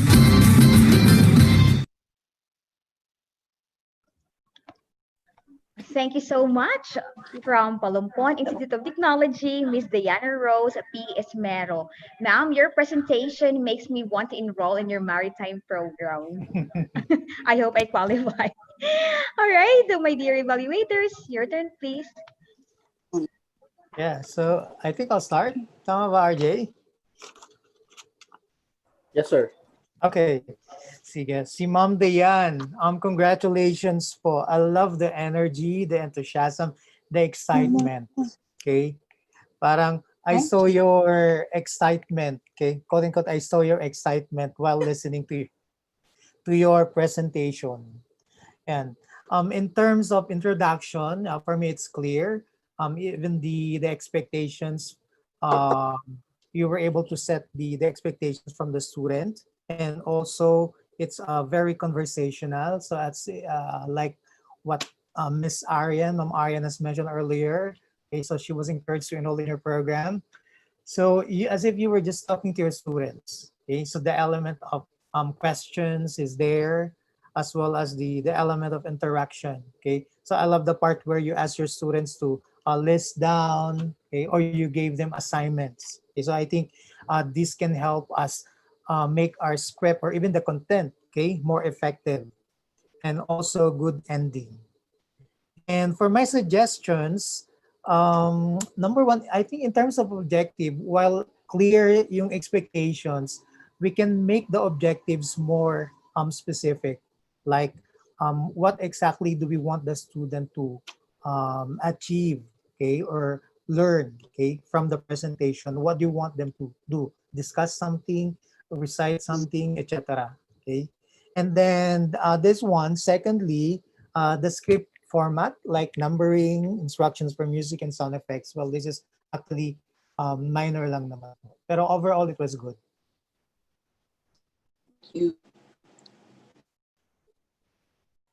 All right. Do I go next? Okay. Hi, ma'am.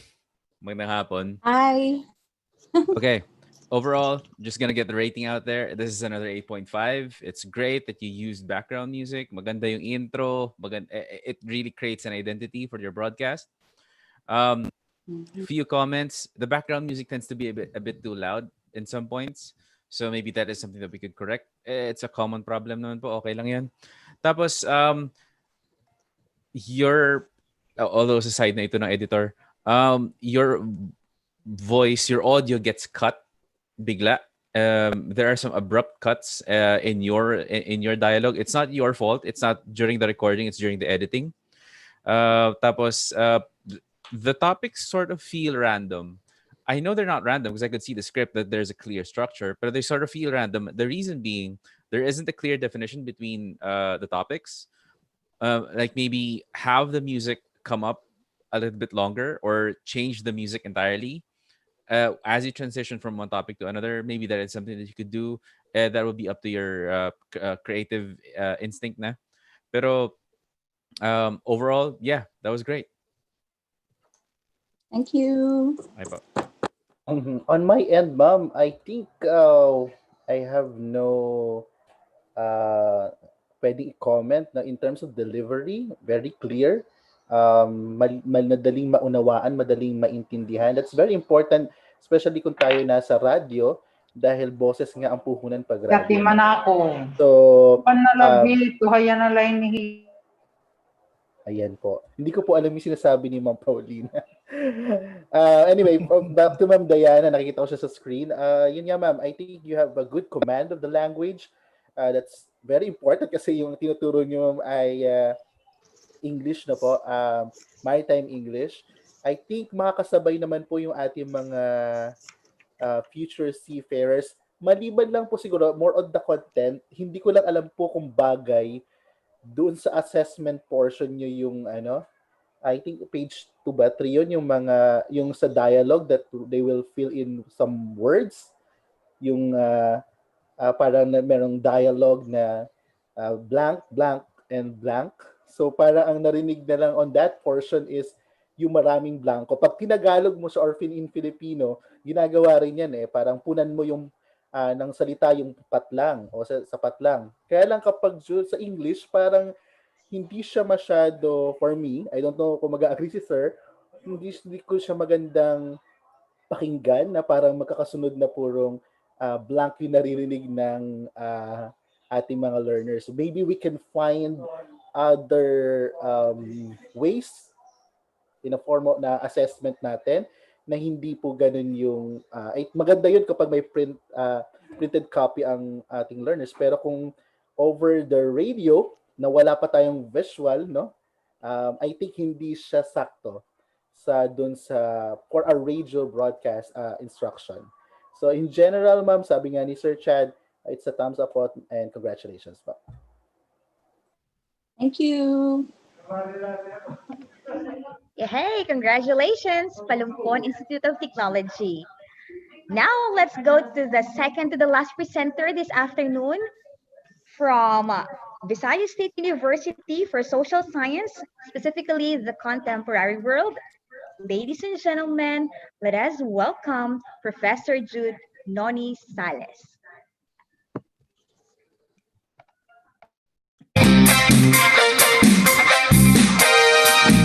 You are tuning to DYDC FM 104.7, broadcasting from the beautiful campus of the Visayas State University, Visca, Bye City, Leyte.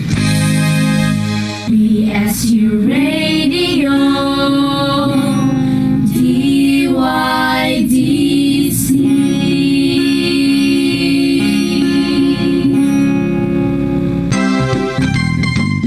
In this new normal, the Visayas State University Department of Liberal Arts and Behavioral Sciences, D-Labs, is giving you this VSU live stream class on Saksay 13, The Contemporary World. Here are your host teachers.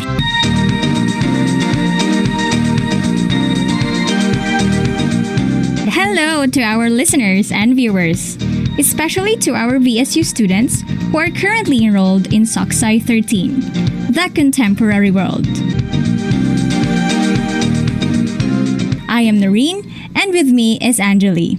And we are your team radio teachers for today's FB Live lesson, brought to you by VSU's DYDC FM 104.7, your development campus radio. Before we will get into the nitty-gritty of our lesson today, how are you feeling today, Angeli? Hello, Noreen. I'm both feeling good and excited. How about you? I am also feeling good and excited as well, since this is my very first FB Live lesson to date. Same here for me, Noreen. This is also my first FB Live lesson. I bet our Saksay 13 students are also excited to share their time with us. You are right, Angeli. This is also the first time that our VSU Saksay 13 students this semester will experience an FB Live lesson. We would like to inform our students that this FB Live lesson is only a supplementary class that we included in your Saksay 13 module. You are not expected to attend an FB Live lesson every day. So, to those students who cannot join with us today, you can watch this live stream later. Absolutely, Noreen. Students of Saksay 13, we would like to hear your questions or clarifications in this course. Just leave a comment below, for this will serve as your attendance, or you may send a message through our official mobile number 0948-233-5212. Again, that's 0948-233-5212. Today, we are going to talk about the concept of globalization and how you understand what globalization is. We are also encouraging you to share your thoughts about globalization based on your personal experience. Now, what comes into your mind when you hear the word globalization? Most of us think of globalization, as something distant, a concept that we cannot grasp or understand. However, in this lesson, we will learn that we experience the phases of globalization in multiple ways every day. But before we proceed to our lesson, let us listen first to this song. Please listen carefully and take note of the lyrics. It's a world of laughter, a world of tears. It's a world of hopes and a world of fears. There's so much that we share that it's time we're aware it's a small world after all. It's a small world after all. It's a small world after all. It's a small world after all. It's a small, small world. There is just one moon and one golden sun, and a smile means friendship to everyone. Though the mountains divide and the oceans are wide, it's a small world after all. So now, let me ask you some questions. Is the world really small? Do you agree with the lyrics of the song you've just heard? Looking at our world today, we may realize that whatever situation that brings a problem in the Philippines may be a similar problem in another country. For instance, the case of the COVID-19 pandemic. Due to COVID-19, people all over the world significantly changed their old ways of living and resulted in the adaptation of the new normal. From lockdowns to home isolations, to wearing of face masks and face shields. People became worried on the uncertainty of getting infected by the virus. I agree with you, Noreen. You know, that feeling of uncertainty of getting infected by the virus is now common to all people worldwide. And during these past months, our physical mobility have slowed down. But with our internet connectivity and the use of social media platforms, we have become connected virtually. And all of these experiences are examples related to the concept of globalization. What is globalization then, Noreen? Well, according to Manfred Stegger 2014, globalization refers to the expansion and intensification of social relations and consciousness across world time and world space. So, how do we simplify globalization then? Ooh, it seems that globalization is a difficult concept, but we can make it easier to understand. And here's a tip. Just remember the word connexified. Let me spell it out for you. Connexified. CONEXIFIED. Connexified. Connexified? I haven't heard of that word before. What does it mean? Connexified is a term that we can relate to globalization because it means various forms of connectivity, expanded relations, and intensified social activities. Again, students, when we say connexified, it is connectivity, expanded relations, and intensified social activities. Oh, thanks for that, Angeli. Now I've learned a new word, connexified. So, you may ask, what are the examples by which we've become connexified? For example, we have become connected economically when we export our products and services abroad, which is a result of the signing of treaties with other countries. Also, these connections have been worldwide in scale, including the involvement of multinational corporations and non-governmental organizations. Likewise, with the development of technology, social activities have been accelerated and intensified. Meanwhile, some scholars find it difficult to talk about globalization as a whole because it appears to mean many things. Instead, they study globalization by pairing it with another concept, such as globalization and identity, globalization and human rights, globalization and culture, globalization and media, or globalization and terrorism. So, as we go along this course, we will learn more of these concepts, including the multidimensional understanding of globalization. Wow, this course seems so interesting. Now that we're about to conclude our FB Live segment on defining the concept of globalization, we want to hear your reflection on how you personally experienced globalization. Write it down on a sheet of paper and send it to our office address, which can be found at the last page of your module, or you may send it to our official email address. So, Angeli, that ends our FB Live lesson on Saksay 13 today. Yes, that's true, Noreen, and we hope that our students and, of course, our other listeners and viewers were able to learn and understand the concept of globalization. Thank you so much for listening, and we hope to be with you again on our next FB Live lesson.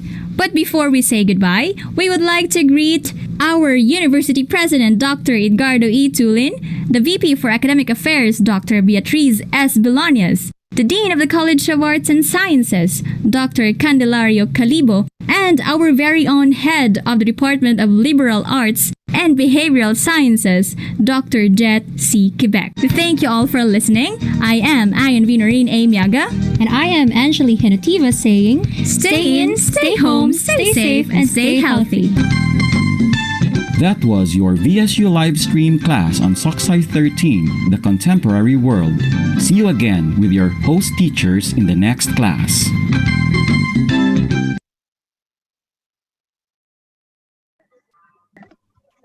Thank you so much, Visayas State University, through Professor Jude Noni Sales. You know, I learned something, connexified. So I want to be connexified to all of you. Do you want to be connexified with me? All right. Evaluators, please, your turn. Okay. Yeah, new term for us, connexified. Okay. In general, no, sa delivery na ating mga hosts, si Miss Noreen and Miss Angeli. So, I think we will all agree na very clear naman ang delivery nila ng ating lesson. I just hope lang of course we have our script, no? That's our guide, that's our yun yung content ng ating mga radio lessons. I would just like the sana importante rin nakapag ang tawag dito, nakapag-rehearse din yung mga host to make it more fluid yung discussion na hindi siya tunog scripted, no? Though we will agree that may script tayo, let's make it more conversational, lalo na kung dalawa yung radio teachers. Yung batuhan nila, hindi siya very structured. Kapag kayo po ba ay nakikipagkwentuhan sa inyong kaibigan o sa inyong mga estudyante, very structured po ba yung pagkakasulat o pagkaka-deliver ninyo? Di ba minsan nagkakamali pa nga tayo sa grammar or nadadapa tayo sa ibang parts ng ating mga sentences. What I mean is that maganda yung kung dalawa silang radio teachers na nagkakaroon ng discussion, meron pa rin interjection ng ad-libbing. No? I think hindi yun natin na practice dito sa mga scripts natin because we based our recordings sa kung ano yung nasa laman ng script. Pero sometimes when we write our scripts, meron akong nilalagay na open and close parenthesis na ad-lib. Kasi it will allow ang tawag dito na yung conversation ng ating mga radio teachers mas mare-relax kayo kasi kapag naka-plan siya lahat sa script, ang delivery niya very structured, very stiff, naramdam ng learners mo na ay binabasa lang ni ma'am. Ay na-record lang naman yan, scripted, diba? So I think it's better na maglaan din tayo ng time for ad-libbing for our radio teachers, no? Hindi naman mali yung mag-adlib tayo. I will share comment na rin and I think Chad baka napansin mo yon. In terms dun sa pagka-cut or splice ng audio, very noticeable yung yung hindi ba maayos yung pagka-mix o pagdugsong-dugsong ata ng cuts kasi parang medyo noticeable yung mga pause na parang titigil na sila magsalita na. Parang pinutol yung isang frame, then another audio frame. So, yun lang po siguro. Baka pwede pang, it's more of the editing naman po yun. Baka obvious masyado yung pagkaputol ng mga natin sa recording. And I just hope lang na baka pwede rin we engage the listeners or our learners more to join the discussion. Kasi para ang gaan na merong ka-converse na yung radio teacher, hindi lang siya yung solo, dalawa sila. Maganda siguro isama natin ang mga learners sa ating discussion if we will do this live uh, over the radio or even FB Live or kahit nga ito'y canned, just by saying like, oh, pinag-uusapan is globalization. Maybe you can ask them, so what are the words, no, that you often associate globalization with?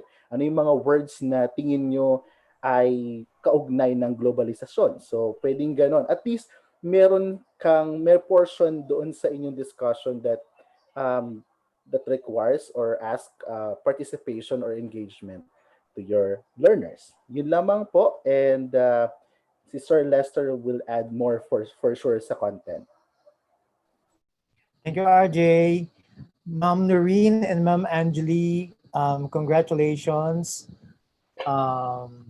Yeah, your radio lesson, well, for me personally, it's very warm and friendly. At the start, parang it somehow encouraged me to listen to the program. Okay. And there was this clear presentation of lesson for the topic. Okay. Or even I also love the inclusion of the song, okay, as part of the lesson. Okay, most of the time we use a musical selection as in a way as a break, okay, in our program. But in your case, you use that song as part of the lesson itself. But siguro, I would like to add what Sir Chad has mentioned earlier. So be careful dun sa copyright. Okay? So baka yun yung maging problem din natin or maging issue. I also love the way you introduce the concept of globalization. Okay?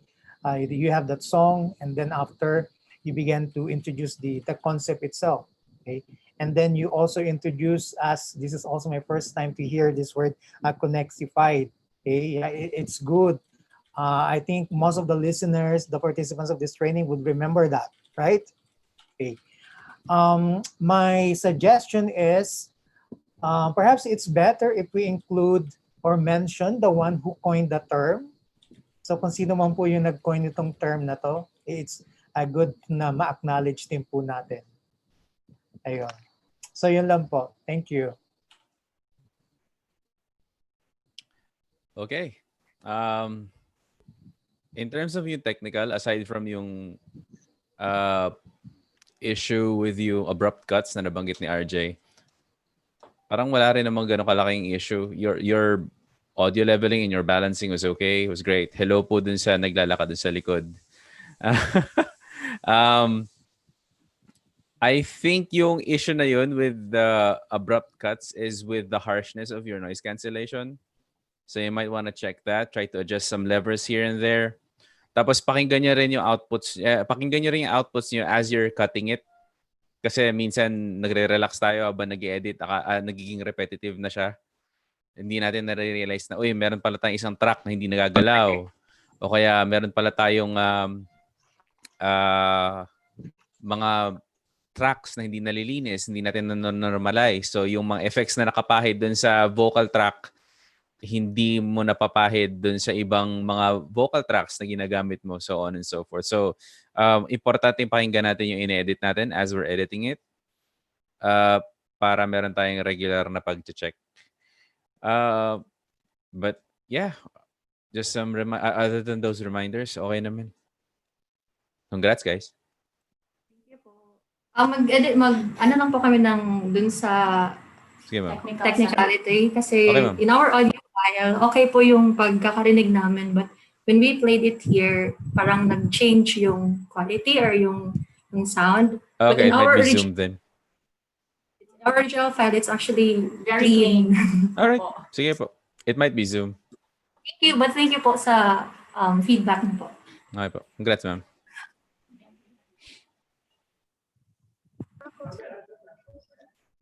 Congratulations, Visayas State University. You did a great job. And we're on to the last presenter, ladies and gentlemen. From the Catbalogan City Division of the Department of Education, Mr. Emmanuel A. Virus.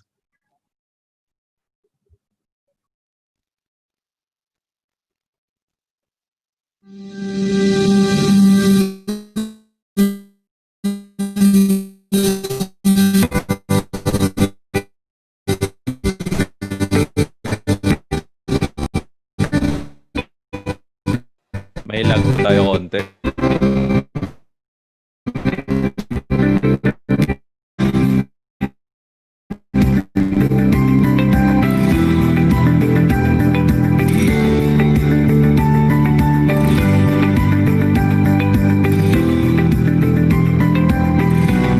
Good morning, beautiful people of Catbalogan City, Bungkaras Schools Division of Catbalogan, most especially to our very attentive and equally energetic grade 7 students who are tuned in, all set and ready to take learning to a whole new level as we cater #Edukalidad, #EduCatbalogan, right at the comfort of your own home as we give you Radio Clase, a radio-based school and air instruction program of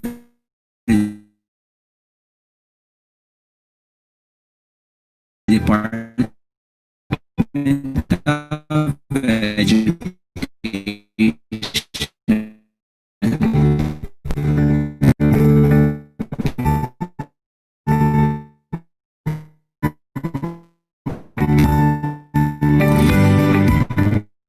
A very short while, we will be starting with our session.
Two, three, four, five.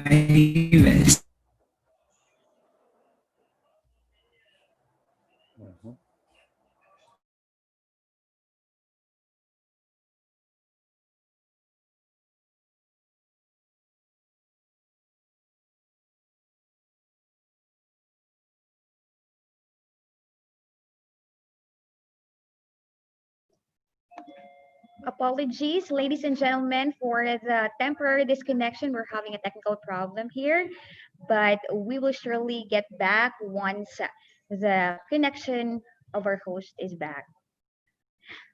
Thank you all so much for gracing us with your presence virtually this afternoon, my dear evaluators, our dear evaluators. And hopefully, Sir Chico can join us this afternoon because he said when he'll be available at 4 p.m., he'll be joining us for this afternoon session. So again, we would like to thank our resource speakers and evaluators in the name of our Assistant Professor Lester Urdan and Sir Ryan J. Galang, and of course, Sir Joseph Chad Roble III. All right, so we're on. Let's listen again to the presentation of the Catbalogan City Division of the Department of Education.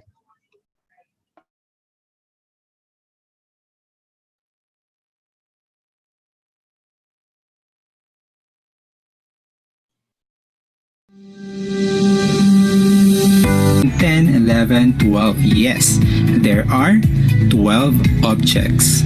Now, in any way that you see fit, I want you to group these objects and label each group based on how you think they are similar by writing them in your lecture notebook. And afterwards, put a heading on each group based on their common or shared characteristics or kung ano ang pagkakapareho. Shall I give you 1 minute to do this? I will play a music while you do the task.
Okay, welcome back. I will ask you again. How many groups have you formed? Is there an object that belongs to more than one group? Which one? Is there an object that does not belong to any of the grouping?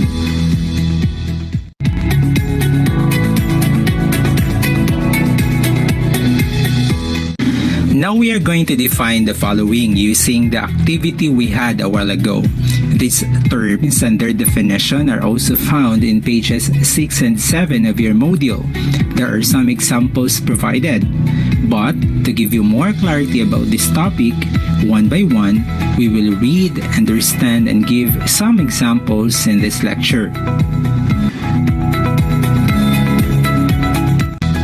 The terms are well-defined set, element, subset, proper subset, universal set, a null set or an empty set, and the cardinality of the set.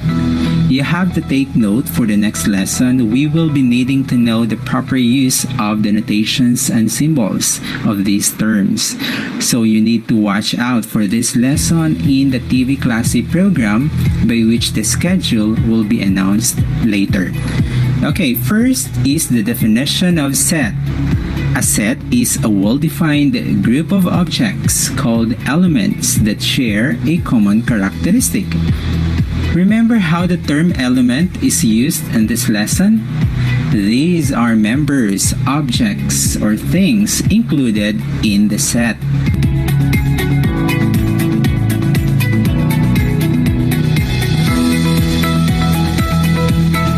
So how many separate groups have you listed? 2, 3, 4. Me, I see 4 subgroups or collections from that illustration. Check your answer if you have the same as mine. One group includes lady's hat, farmer's hat, and baseball cap. In another group, it has integers 2, 4, and 9. Another group of trees, and a group of solid figures.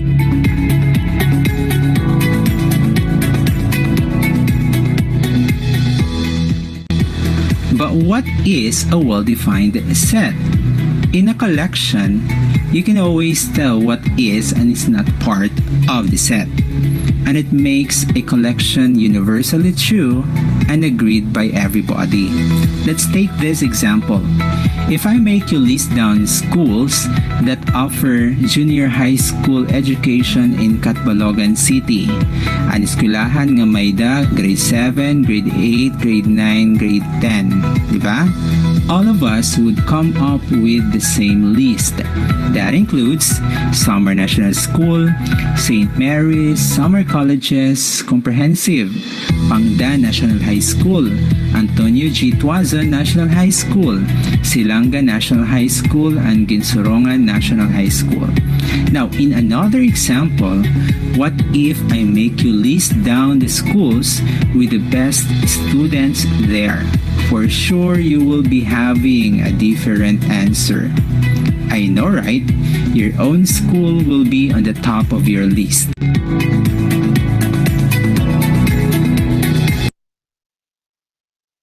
Deserve some sweet rewards from your mom and dad, because from now on, I declare you certified math enthusiast of Catbalogan City.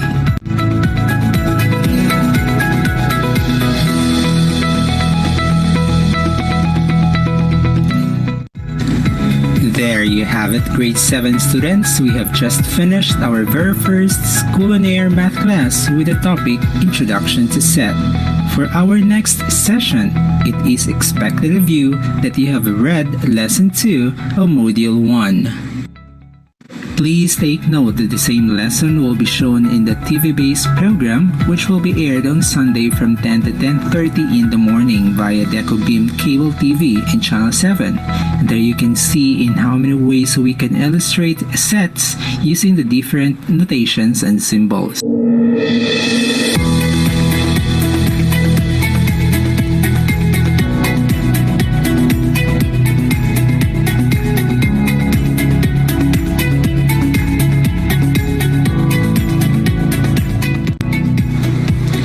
It has been a wonderful time being with you, our dear learners. Join me again in our next episode for a new learning opportunity where studying math is just so fun and easy. I am your teacher, Sir Eman, saying, we heal as one, we learn as one through Bayanihan.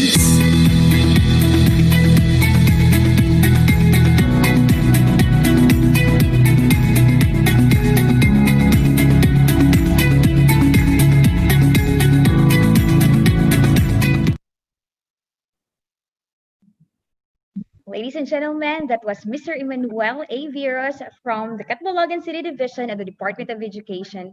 Unfortunately, we've cut the presentation. It was a 25-minute, but we've got it into 10. I hope Mr. Emmanuel A. Viros would understand.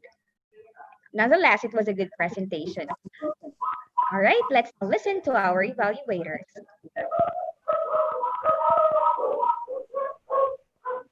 Hi, magandang hapon. Okay lang ba kung mag-scroll back tayo ng saglit na saglit, pakinggan lang natin yung quiz part? Okay lang Alright ba? po, sir. Yes Sige po. po. Sige po, sir. Salamat po. Next, write the elements of set A. The elements include 1, 2, 3, 4, and 5. Quite easy, right? Next.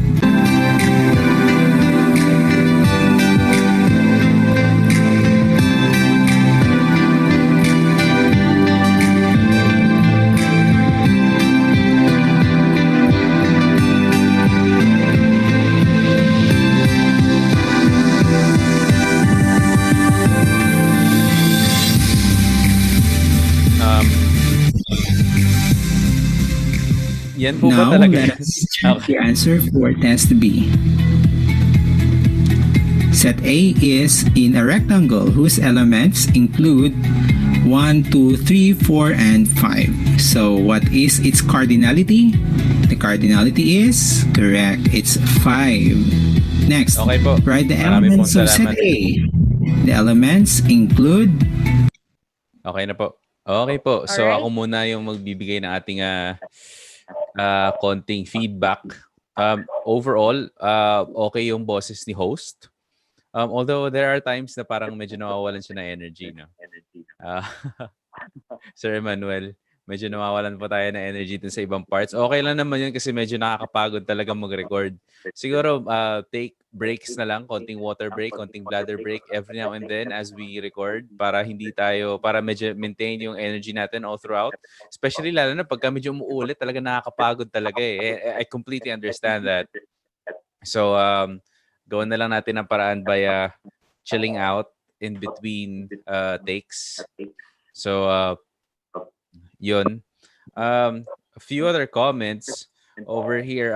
Sa technical aspect, you also you might want to consider using other background music and more sound effects para sa inyong program in order to cue in and cue out your segments, in order to signify din yung differentiation ng yung differences ng inyong segment, in order to signify yung movement ng program mo from one segment to another is what I'm trying to say.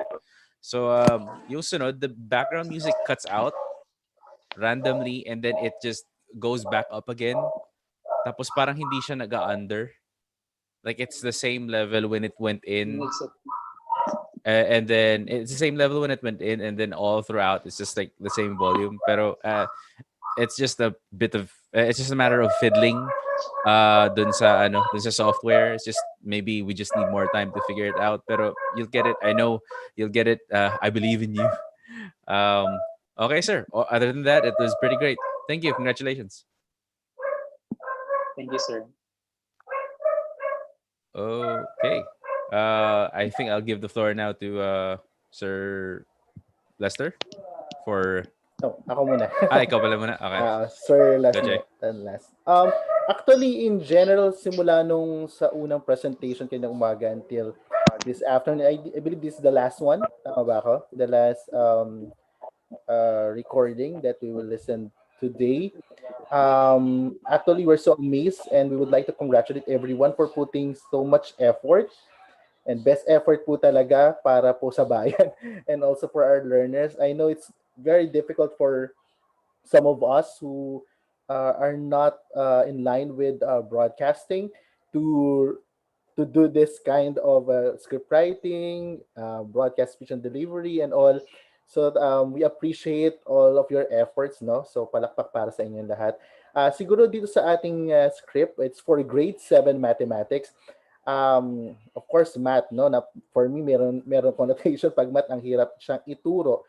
Doon pa lang sa face-to-face, ang hirap na ituro. How much more, of course, sa TV, we have Matinic before, na may visual. But on radio, talagang challenging yan. We need to use words na mag-create ng or mag-generate ng imagination ng grade 7 students.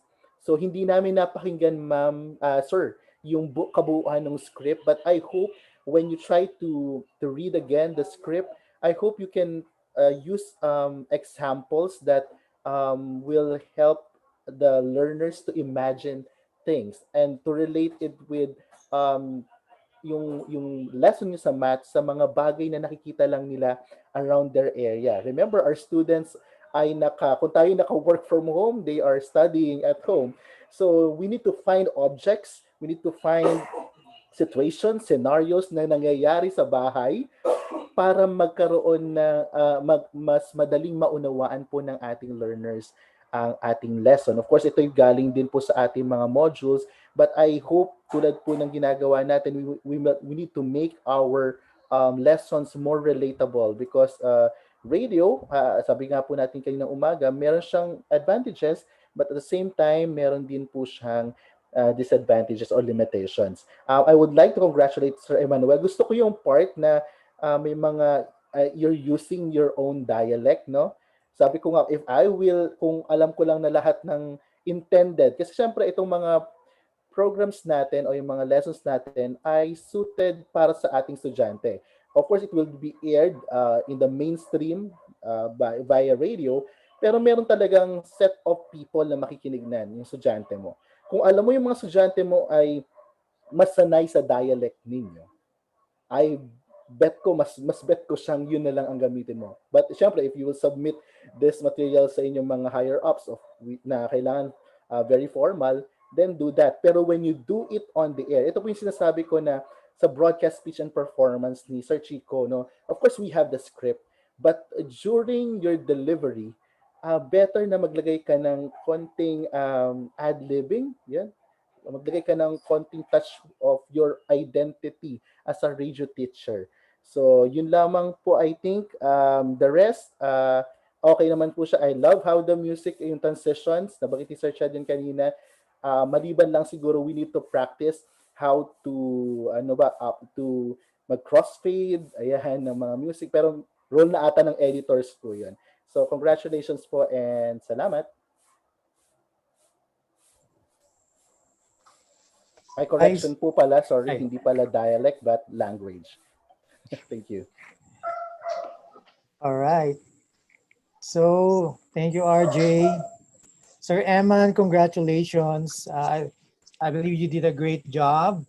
As mentioned earlier, it's very, not just challenging, but very, very challenging, okay, to translate math lessons, okay, to make them into a radio lesson, okay, intended for grade 7 students. So in that respect, you did a great job po. I also like the voice. I think you have a good voice.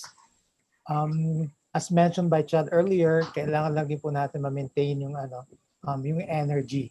Especially, it was mentioned the presentation is quite long, 25 minutes. So may possibility na hindi rin makapag-focus talaga ating mga estudyante. In terms of, I think one of the good points dun sa inyong ginawang presentation is the element of interaction. So you ask the students, okay, to do something. So they're not just passive listeners, but they are doing something. So in a way, they are engaged. They're involved in the lesson. Okay, so I think more of that po siguro, even sa iba pang mga lessons natin. And merong part na you mentioned, I think it was in the definition, then you refer them to the module.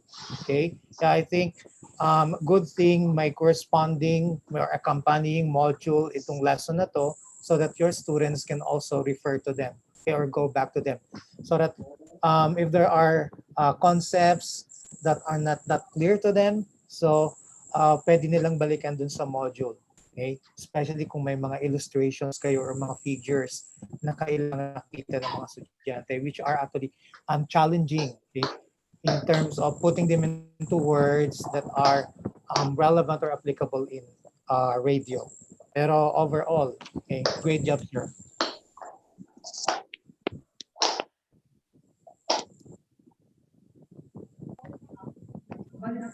Thank you so much, dear evaluators, and to all 6 presenters this afternoon. You did a great job, Leyte State Universities and Colleges, and you are equally amazing, Catbalogan City Division of the Department of Education. Shall we give them a virtual clap? Yay. And now we have come to the almost end part of our program.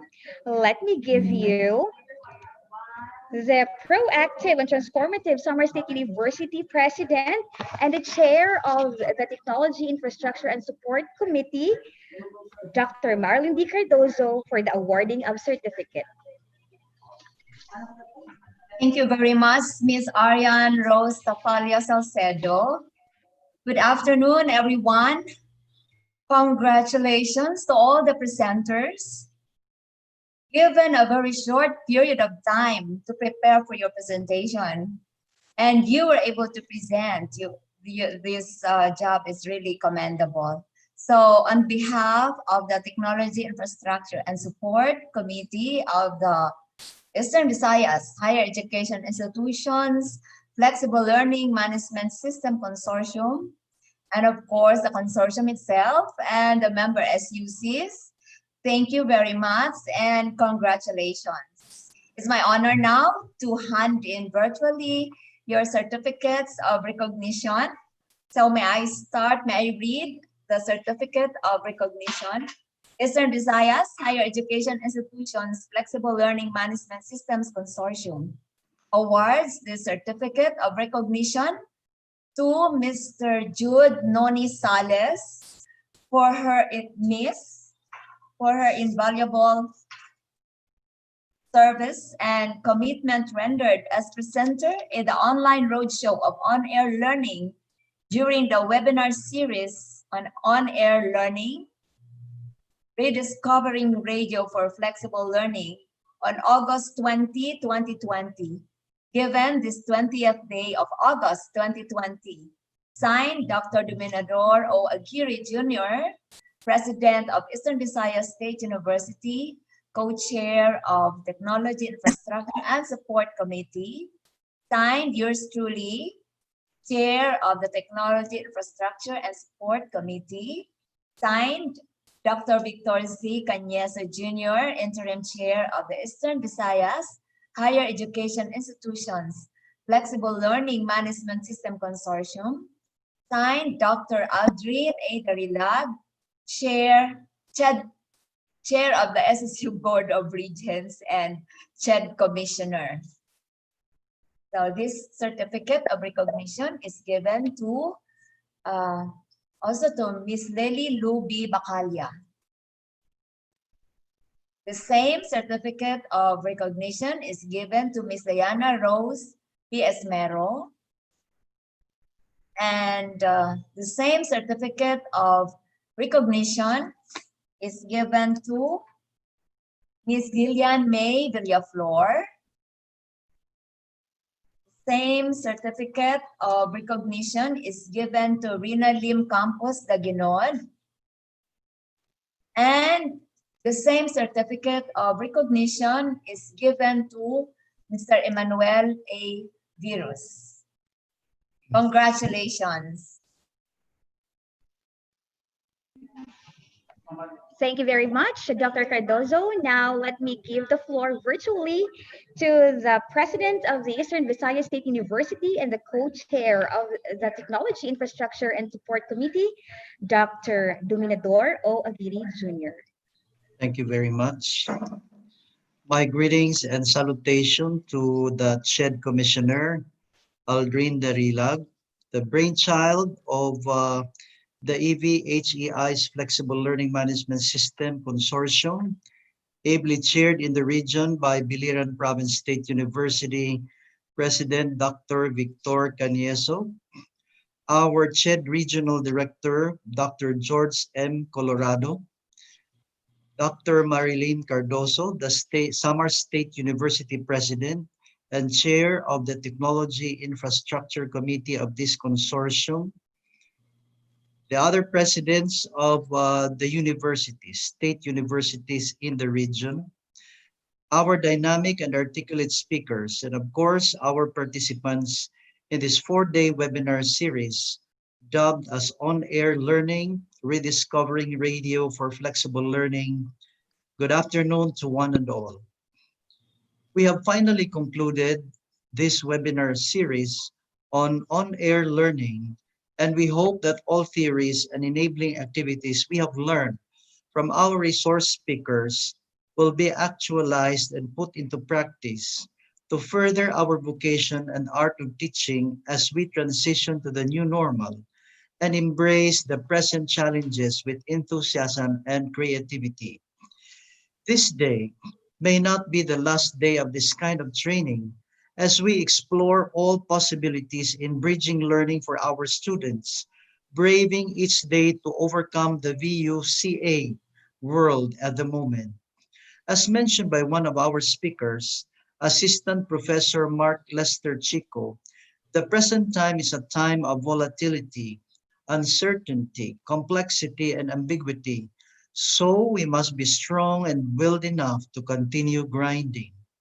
These are the times when it would be most fitting to bring together our humble expertise in synergetic and heuristic manner, using asymmetric thinking just to weave such culture of excellence in the context of complementation and collaboration.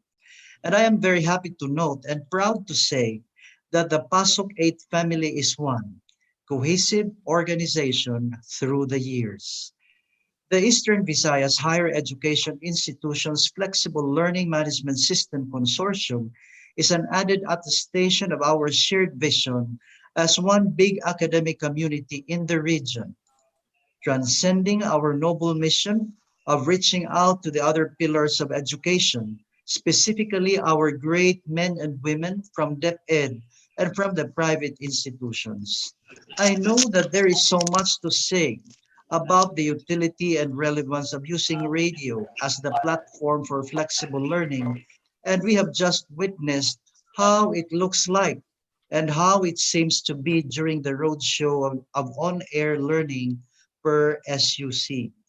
And so, in behalf of the organizers of this 4-day webinar, we say thank you, especially to our resource persons, the SUC presidents, and the member SUCs of the consortium for the active participation and attendance.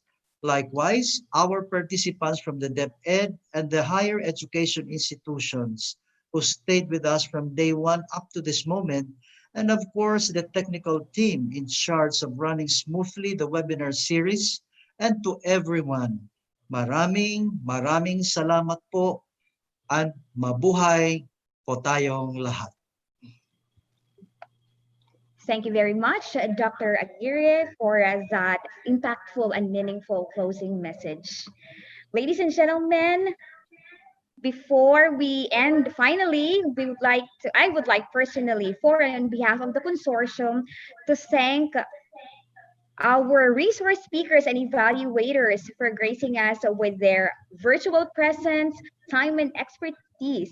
Let us give the warmest virtual clap to our experts from the University of the Philippines, Los Baños, for the from the College of Development Education. Any last words of wisdom, evaluators and resource speakers? Let me start with Assistant Professor Lester P. Ordan.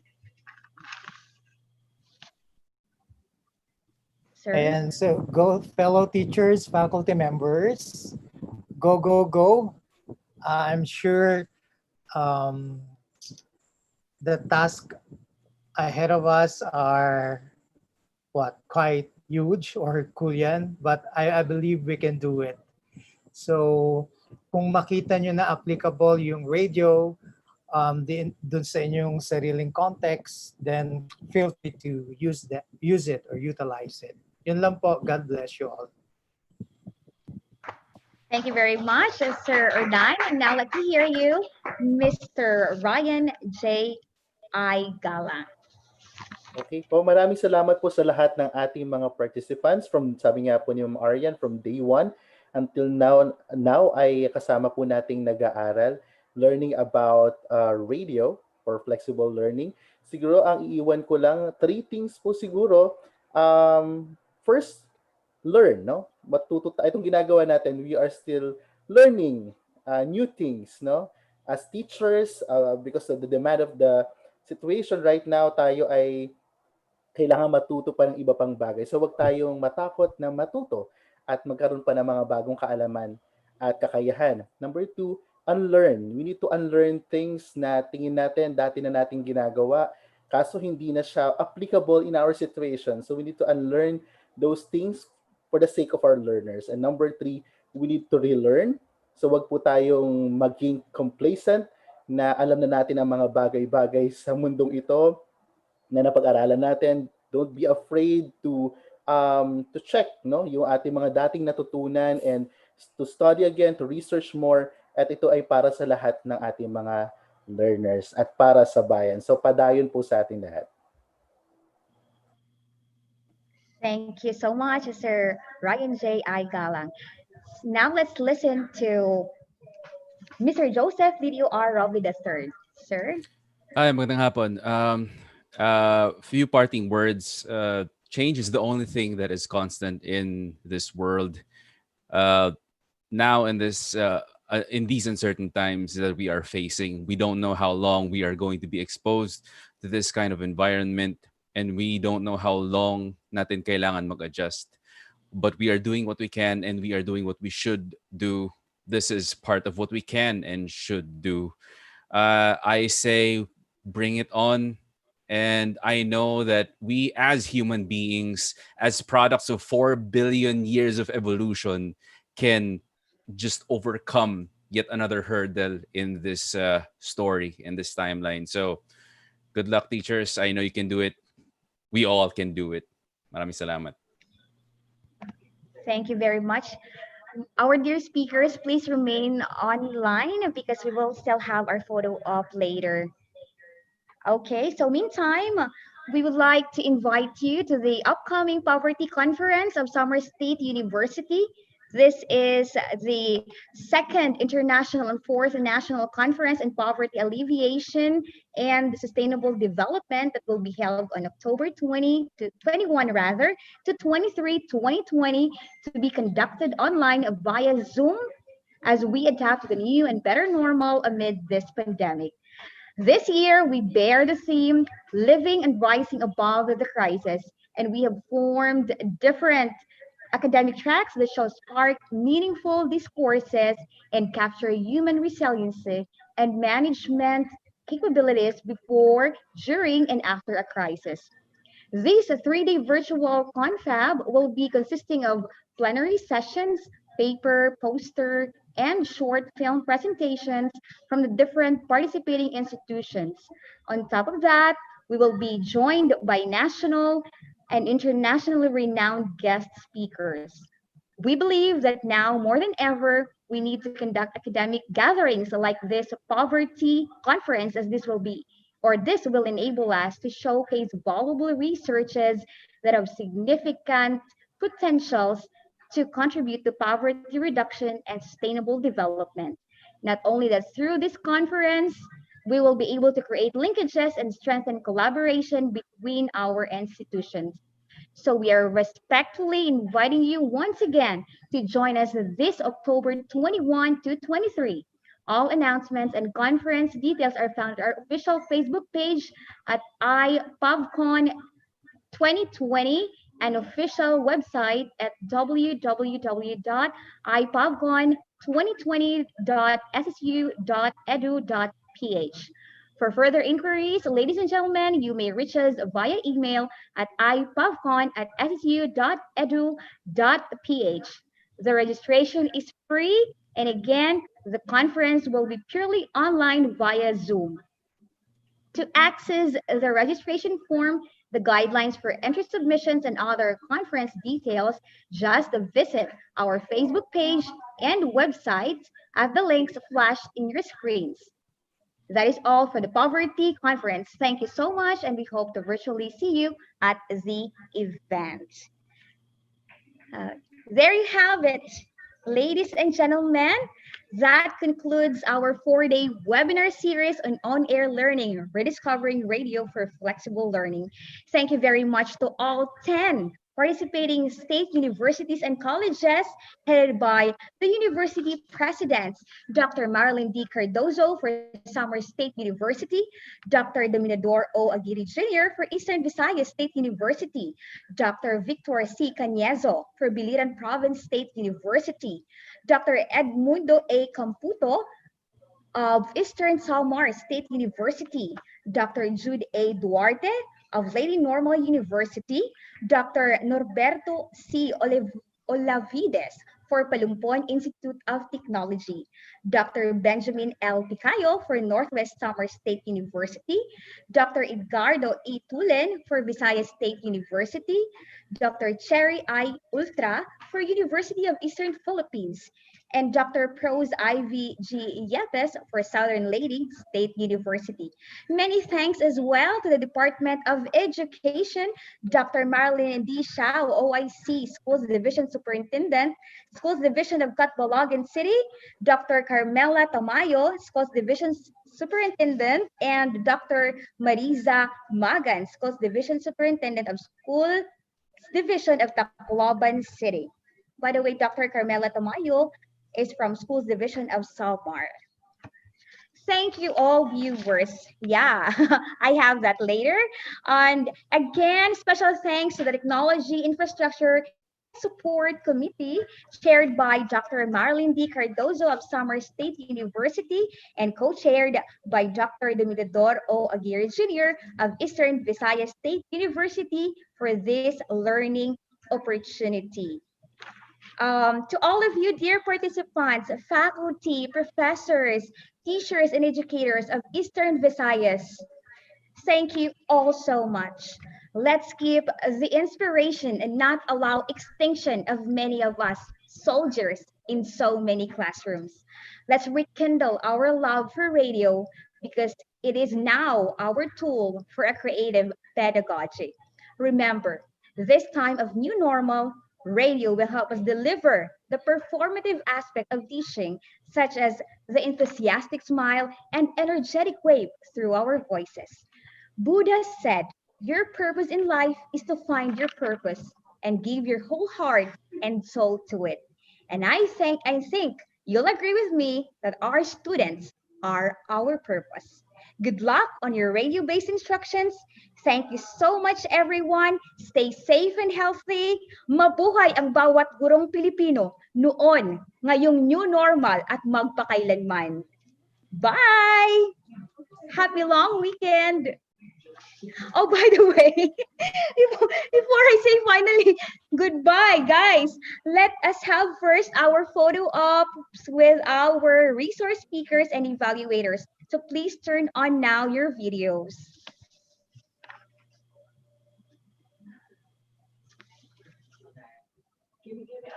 All right, so again, we're experiencing some technical difficulty, but later on, we'll be right back. Sir Chad, are you still there? Can you hear me?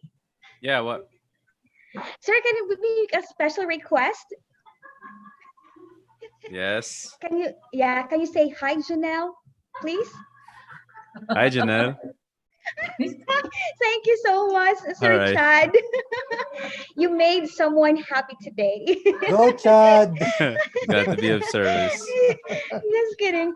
Thank you all viewers, participants from YouTube channel and from Facebook, Summer State University's Facebook page and Eastern Visayas State University Higher Education Institutions Consortium Facebook page. Thank you all so much, dear educators. All right, please turn your videos on and we will have our photo op. In the count of 3, are you ready? Wear your best smile. In the count of 3, 2, 1.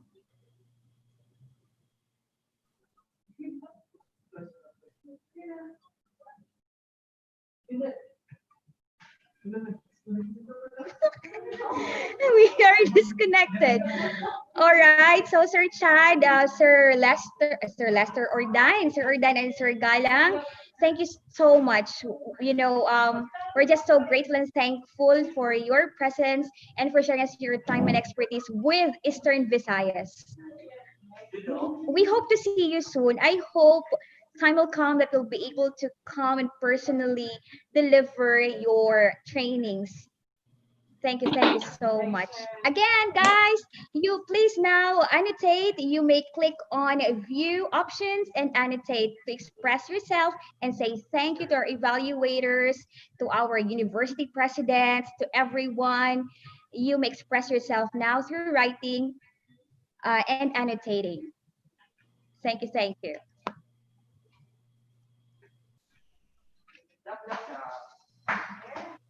All right, now we will send you the link of our attendance and evaluation. Just click on it. Just click on the evaluation and attendance link. Thank you. Love, love, love.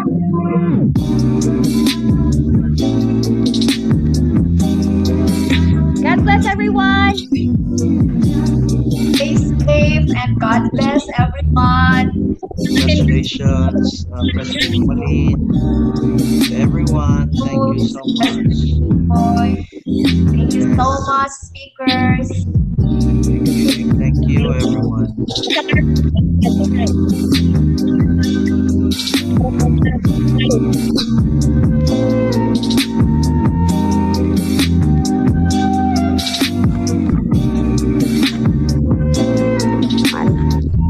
Ano ang link? Waray lagi hapling.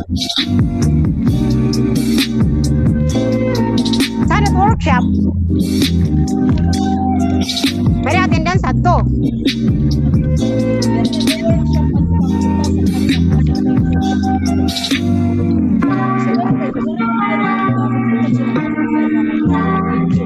Lain, gabi Bisnya kung mga rakit, ulit kamu pula. Kaya na ito. Ada mo rin mga gindadownload niya apps. Makuha ka mo sa Udacity. Gagawin mo. Salamat! Mga sound effects kayo.